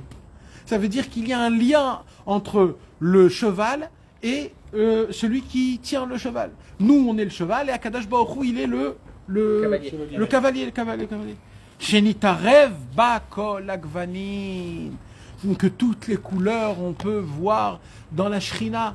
Ça veut dire que tous les juifs du monde, les tzadikim, les reshoïm, les benanim, tous les juifs, même les goïm, tout le monde quand il prie, il crée un concept de prière qui est important. Ou les fiazivuk shegorem betfilato, en fonction du lien que tu fais dans les cieux à travers ta prière. C'est-à-dire, il y a une fois où un homme, il est avec sa femme parce que c'est le... Comment ça s'appelle? c'est le droit, comment on appelle ça? C'est le travail conjugal, on dit, comment on dit le droit, l'obligation conjugale. Alors voilà, c'est comme ça, c'est fait, tic-tac, ok, voilà. Litraot, shalom, et bonne nuit. Mais ni lui, ni elle veut ça. On veut pas tomber dans une routine. On veut que ça soit de la vitalité. On va créer, on va procréer. Il faut être en vitalité à 100%. Alors c'est ça qu'il dit ici Rabbeinu. Il dit Rabbeinu, à travers ta prière, comme ça tu crées l'obligation conjugale. Ça peut être un lien conjugal qui est comme ça, et ça peut être un lien conjugal qui est spécial, qui est ichoudi, qui est unique. Et Akadosh Baruch Hu, il dit, comment tu pries, comme ça tu crées dans le ciel la Kadosh Baruch Hu et la Shrina, c'est-à-dire le lien qu'il y a entre les deux. Ken zoche les ivugo. Maintenant il continue. Vatfila. Et de la même façon que la prière Em Yud Bet Nusraot, ce sont 12 rituels. En fait, dans le ciel, il y a 12 rituel, les firach à zivug et kriyat yamsouf. C'est pour cela que le zivug, il est en fonction du kriyat yamsouf, en fonction de la prière que tu fais. Grâce à ça, tu es zoré d'avoir ta prière. 12 et pas moins et pas plus, en fonction des tribus, en fonction de que la mer, elle s'est ouverte. Vegam Israël, et là mes amis, c'est ça, et ça c'est énorme mes amis. C'est énorme parce que là, ce que Rabbeinu il écrit, c'est un point de tranchage que Rabbeinu a tranché une marloquette pendant 1000 ans. 1000 ans de marloquette, mes amis. Vous savez ce que c'est 1000 ans de marloquette? Il y a une grande marloquette sur les Rishonim, les Pashtanim et les Mekoubalim. Très grande marloquette. Est-ce que, en vérité, les Pashtanim, c'est les gens qui vivent que le Pshat. Les Pshat, que les gens des Pshat. Donc entre les Pashtanim et les Mekoubalim. Alors, quoi? Est-ce que nous, les Juifs, quand on étudie la Torah, surtout quand on prie, parce que c'est ça le vrai point, est-ce que quand on prie, alors c'est grâce à notre prière, réellement à travers les mots et ma concentration, que j'arrive moi-même à rajouter de la volonté à Hachem pour me donner plus, rajouter quelque chose qui n'a pas existé, ou alors c'est juste une prière que je fais en sorte de déclencher quelque chose qui existait mais qui m'est arrivé. Potentiel, actif et... Par exemple, un monsieur il a besoin de l'argent, d'accord? Alors je vais dans la... Comment ça s'appelle où je fais rentrer la carte? Je rentre dans le Caspomat, dans la distributeur, et je rentre. Maintenant j'ai deux options. Ou alors j'ai 1000 shekels dans la banque, donc je peux sortir 1000 shekels. Si je sors les 1000 shekels, il ne s'est rien passé, c'est mon argent. Ou alors je rentre la carte et je vois qu'il n'y a pas. Il n'y a pas de potentiel. Mais je peux sortir 1000, je serai en minus de 1000, mais je peux le faire sortir. Non, ou sinon tu viens, tu dis, voilà, abracadabra, potentiel, j'ai créé le potentiel nouveau. Alors la question est, est-ce que ta prière, elle rajoute une abondance chez Hachem pour nous donner, c'est-à-dire que tu crées, ou alors c'est juste une case que tu ouvres qui est fait pour toi, qui était déjà là? C'est la grande question. C'est un potentiel en fait. Est-ce que c'est... C'est où le potentiel il existe ou pas? Que tu vas réaliser ou que tu vas créer. C'est trop compliqué. Non mais c'est simple quand même, vous comprenez ce que je veux dire? Oui, il y a deux possibilités. Voilà. Ou tu crées un nouveau potentiel. Exactement. Ou le potentiel existe déjà. Tu dois le débloquer. Tu dois juste le débloquer. Voilà, c'est tout. Mais maintenant, tu peux... Maintenant c'est... Maintenant, tu peux répondre à ça. Attends. C'est quoi le nafkamina, Birlal? Pourquoi j'ai besoin de savoir, Birlal, si c'est ça ou ça? Qu'est-ce que je m'en fous? Alors c'est pas ça, mes amis. Parce que là, on parle d'une question qui parle des yesodot de la Emouna. Ça vaut un milliard, C'est pas une question, parce qu'il a ça vaut un milliard, ça. De Rosh Hashanah, Voilà, Rosh Hashanah. potentiel. Ouais. C'est potentiel de quoi C'est ça? Rosh Hashanah. Non, ça c'est ce qui te vient de droit. Ça te vient de droit. On parle même pas de ça. On parle même pas de ça. Ça t'appartient, Birlal. Ça t'appartient. Ce que tu peux faire, c'est de demander que ça vienne plus vite, on va dire. Mais ça te vient de droit. Ça c'est dans ta banque, c'est à toi. Moi je te parle maintenant quand tu demandes quelque chose que on n'a pas décrété à Rosh Hashanah. On t'a pas décrété. On a décrété à l'envers, Chazvé Shalom. On a décrété Les que pères, Chazvé les Shalom, pères. un monsieur, il doit être malade et pères, Chazvé Shalom mourir. Ou Là, alors, il peut te tu rajouter. perds, un homme, il perd de l'argent. On va dire c'est un décret. Maintenant, toi, tu peux savoir, tu peux regarder ça en fonction de ton travail, tu vois qu'il y a un problème, je vais perdre de l'argent. Et là, tu commences à prier. Quand tu pries, tu vas prier quelque chose qui va changer La nature. une nature. Parce que Dieu, il te l'a déjà fait. En admettons que. Et là, la question se pose. Et c'est où que tu vas bouger les choses? Tu vas bouger les choses Quand tu vas demander. quand ça arrive jusqu'à Hachem, que Hachem, il devra créer pour toi quelque chose de nouveau. Créer une volonté nouvelle. Une volonté nouvelle de vouloir te donner. Une abondance nouvelle pour pouvoir donner. Ou alors, Akadosh Baruch Hu, il va te donner de son Otsar Matnatrinam, de son trésor des cadeaux gratuits. C'est une grande question. Pourquoi c'est une grande question? Il est où le Nafkamina? Le Nafkamina, il est très très fin, mes amis. Très très fin. Ça touche la Emouna. D'après le Rambam, mes amis, on n'a pas le droit de dire on ne peut rien rajouter à rien. Tout ce que Dieu a créé, Figé. c'est comme ça. Rien ne peut Sinon, en t'arrêtes de plus prier. et rien peut être en moins. Sinon, t'arrêtes de prier. Mais Oui. parce que tu le demandes. Hein? Tu le demandes. Oui, non, tu lui sinon, demandes. t'arrêtes de prier, mon chéri. Mais non, mais tu le demandes. Tu fais que ça de le demander. Oui, tu demandes. Mais maintenant, on va dire comme ça. Pourquoi tu pries si c'est fixé maintenant David, Mais c'est ça. David. C'est ça. Alors pourquoi tu cries? David, Tu pries. Parce que je sais pas ce que je vais recevoir. David, Ah, viens. tu pries pour savoir ce que tu vas recevoir. la- Ou pour le savoir. Non, la prière en soi. Pour le recevoir. Tu vois ce que je veux dire. Ta parnassa, elle est fixée à Rosh Hashanah. Donc tu peux savoir combien t'as. Mais oui, tu peux pas savoir. Donc tu demandes. Oui, Quel mais dessin ça c'est un petit truc. Regarde comment ça fonctionne plus que ça. Par exemple, tu veux être propre dans le brit. D'accord? Maintenant, la vie qu'on mène, on mène pas une vie pour être propre dans le brit, actuellement. Même al halakha et pshitut. C'est dur, là où on habite, les yeux, la façon de... etc. D'accord? Maintenant, toi, tu pries Hachem, je veux être propre dans le brit parfaitement. Bigdusha tabrit mamash, comme Rabbi Israël Cordonneur. Voilà, je veux être kadosh. Je veux être kadosh. Maintenant, quand tu vas prier Hachem, alors il y a la justice, qu'elle est neutre. La justice, elle vient et elle dit, toi tu pries de kadosh. Va d'abord changer de maison, va t'habiller comme il faut, enlève le téléphone, enlève Internet, regarde pas la télé et ne rigole pas avec la voisine de ton copain. Même si y a rien de mal, dis pas bonjour aux copines de ta femme. Non. Arrête de parler, de sympathiser, de faire des sourires. Arrête tout ça. Déjà, on commence déjà. Enlève toutes les mauvaises. Ça, c'est la justice, elle vient. Elle dit ça. Donc, c'est un problème. Ta prière, elle vient, elle se bat, elle se cogne contre le tzedek. Boum! Et là, c'est comme un monsieur, tu frappes à la porte. Bonjour, j'ai rendez-vous. Ah ben non, il n'est pas là. Tiens, un problème. Alors il faut faire quoi? Il ne faut pas s'arrêter. Il dira, ben nous si tu t'arrêtes, c'est fini. La prière, c'est un travail. Alors tu vas redemander, tu vas refaire. Maintenant, il va se passer quoi?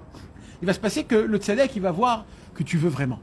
Comment? Parce que tu reviens tous les jours à la même heure, et tu refrappes, et tu dis qu'il est là. Et lui, il t'a dit qu'il n'est pas là, et toi, tu dis, tu reviens quand même. Tu fais une heure d'Idbodedou. Tous les jours, tu demandes. Hachem, je vais être kadosh dans le brit, je vais être kadosh dans le brit. On te dit, mais t'es pas apte, t'es un menteur, t'es un hypocrite, tu veux pas être kadosh. Tu dis, oui, mais voilà la preuve, c'est que je le demande, je veux. Alors, je peux pas tout faire, mais je veux. C'est pas logique, j'arrive pas à déménager, j'arrive pas à changer, mais je veux être kadosh. Je le demande, je le dis, je le déclare. Là, le tzedek, il peut plus rien faire. Là, le tzedek, il dit, bon, c'est plus de ma... C'est au dehors du tzedek. C'est plus de la justice. Là, la justice, elle veut que tu montes plus haut. Parce qu'il veut le monsieur. Donc là, c'est le... Là, tu comprends, David. Donc là, tu demandes quelque chose qu'il n'est pas décrété pour toi. Il n'est pas décrété pour toi. Donc la question, c'est est-ce que tu vas le créer pour toi ou pas? Ou alors, non, c'est une grande question. Et cette question, ça touche la Emouna. Est-ce qu'on rajoute ou on ne rajoute pas? Ah, c'est que de la Emouna. Alors, il y a une marloquette. Il y en a qui disent que non. Par exemple, le Rambam, je ne suis pas sûr à 100%, mais d'après ce que j'ai compris, moi, ça se peut que je me trompe. Pardon Hachem si je me trompe. D'après le Rambam, on ne crée rien. Il n'y a rien. C'est que Hachem. C'est que Hachem Itbarach. Il n'y a rien en plus, rien en moins. Tout ce que tu fais, c'est juste des déblocages. Mais maintenant, si on prend le Zohar à Kadosh, que le Rambam, il ne connaissait pas le Zohar, parce qu'il n'était pas encore dévoilé à cette époque-là, là, Rabbi Shimon nous dévoile un autre concept. Là, Rabbi Shimon Bar Yochai, il écrit des centaines de fois dans tout le Zohar HaKadosh qui se répète que Israël mefarnesin et avinu shebashamayim. Plus que ça. Il dit c'est nous la parnassa d'Hachem. Nous, quand on prie, Hachem lui aussi lui manque de la parnassa. Il lui manque de la parnassa. Il a besoin de parnassa, Hachem. C'est quoi la parnassa d'Hachem? C'est notre prière à nous. Notre prière à nous, on est là. Et c'est quoi la parnassa d'Hachem? C'est quoi? C'est quoi la parnassa d'Hachem? Il a besoin de manger, lui. La parnassa d'Hachem, c'est la carte verte pour nous donner de l'abondance. Si Hachem, il garde pour lui l'abondance, c'est pas bon. C'est sa shrina. Et lui, sa parnassa, c'est de pouvoir donner. Et comment il peut donner? À travers ma prière. Donc, Rabbeinu, il dit un chidouche énorme, il dit non, c'est plus encore. C'est Akadosh Baruch Hu il créait une nouvelle abondance qui n'a jamais été créée même avant la création du monde. Tu peux comprendre ça des pertes aussi. Et attends, juste termine. Et c'est quoi le chidouche? D'où on voit le chidouche? Alors il dit comme ça, c'est ça la différence entre créer ou potentiel. Quand c'est Shacharit Mincha Arvit, Tikkun Chatzot, Birkat Alevana, Moussaf, alors là tu reçois de ton potentiel, de ce qui t'appartient, de ce que tu as dans ton compte bancaire. Si t'as, si t'as pas, t'as pas. Mais c'est quand qu'on crée, c'est quand toi tu créais des mots dans ta bouche, tu créais l'abondance en elle-même, tu deviens créateur. Et ça, mes amis, c'est une maskana, c'est un chitour, que c'est en vérité, tu peux le trouver aussi dans le Baal Shem Tov. Le Baal Shem Tov aussi, il a écrit ça. Mamash, mefarnesin et aviem, regardez les mots. Il dit Rabbeinu dans les mots. Vegam, Israël, mefarnesim le aviem sheba shamayim. On donne de la parnassa à Hashem Yitbarach parce qu'il est manquant, que Moshe Katouf, d'où c'est écrit. Veya'amideh le Yaakov lechok. Quand Yaakov Avinu, il a créé Arvit, alors c'était un chok. C'est quoi un chok? Un chok, c'est une mesure de manger. C'est une mesure de manger. Comme c'est écrit, Vechok lishna de mezona hu. Quand tu dis chok, chok c'est une mesure. C'est-à-dire tu vas recevoir tant. Et que dans le manger. Ça c'est que dans le manger. Donc, quand Yaakov Avinu, il a créé Arvit, Akadosh Baruch Hu, il a dit, tu m'as créé mes moments où je mange. Kilou ma parnassa, où je reçois un parnassa. Shacharit, mincha, Arvit. Ve'en amida el atfila. Ve'ya'amidea le Yaakov, en amida el atfila. Ze pirouche, shameru et dotav, vechok natan lamo. Et doute, c'est quoi? C'est la tfila. Pourquoi c'est la tfila? Comme c'est écrit, shifteya et doute. Et shvatim, c'est quoi? On a dit, c'est la prière. Donc les shvatim, c'est la edout. Edout, c'est, comment on dit? C'est un témoignage. Quand tu pries, c'est un témoignage. Tu témoignes que Dieu, il est là. Et donc c'est la Hamida. Shifteya edout, les odot, les Shem Hashem. Gamamrou Chazal, en edout. Et là, be'amida, ve'amida. Ça sera plus tard. Bezrat Hashem, on va l'étudier la prochaine fois dans Shamrou et Dotav.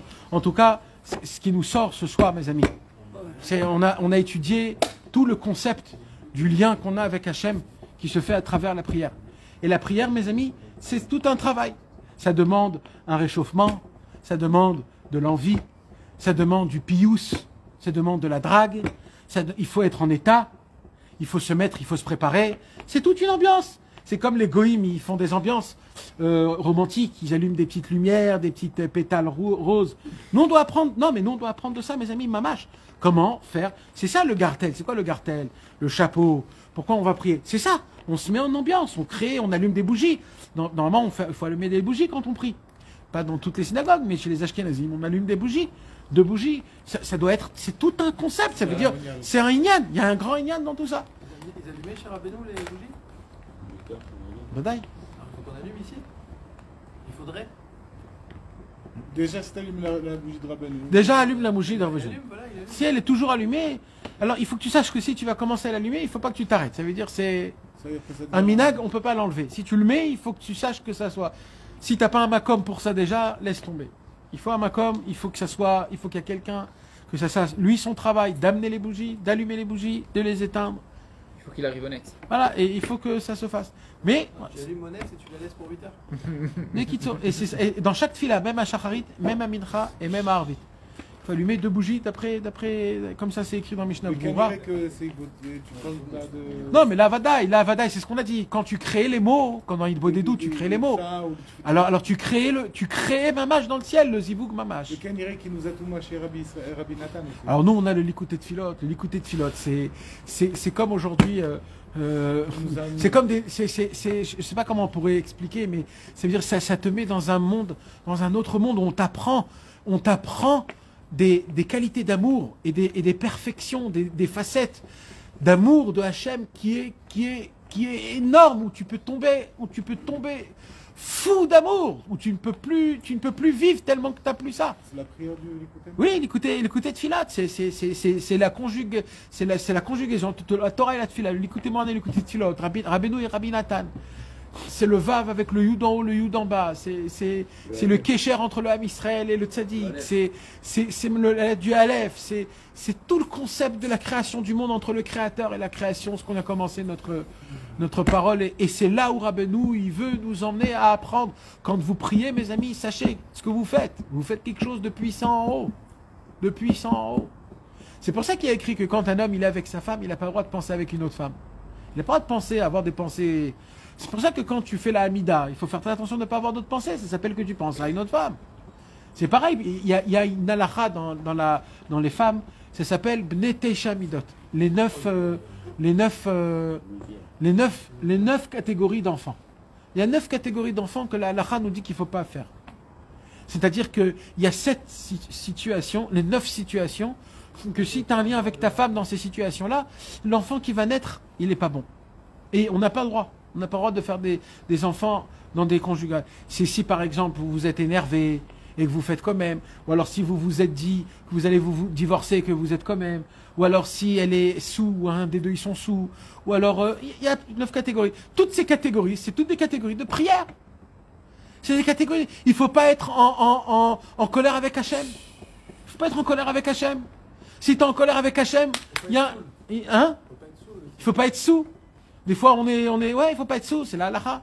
Et il faut que ça soit, il faut voir, il faudrait étudier ça, peut-être on va l'étudier à la fin c'est tout le inyan. Hachem yazrenu, al devar kevod shemo, qu'on soit zoché, d'être zivug ben kuchabri, ou shrinte, ou vekol Israël imahem, bezrat Hachem. Amen.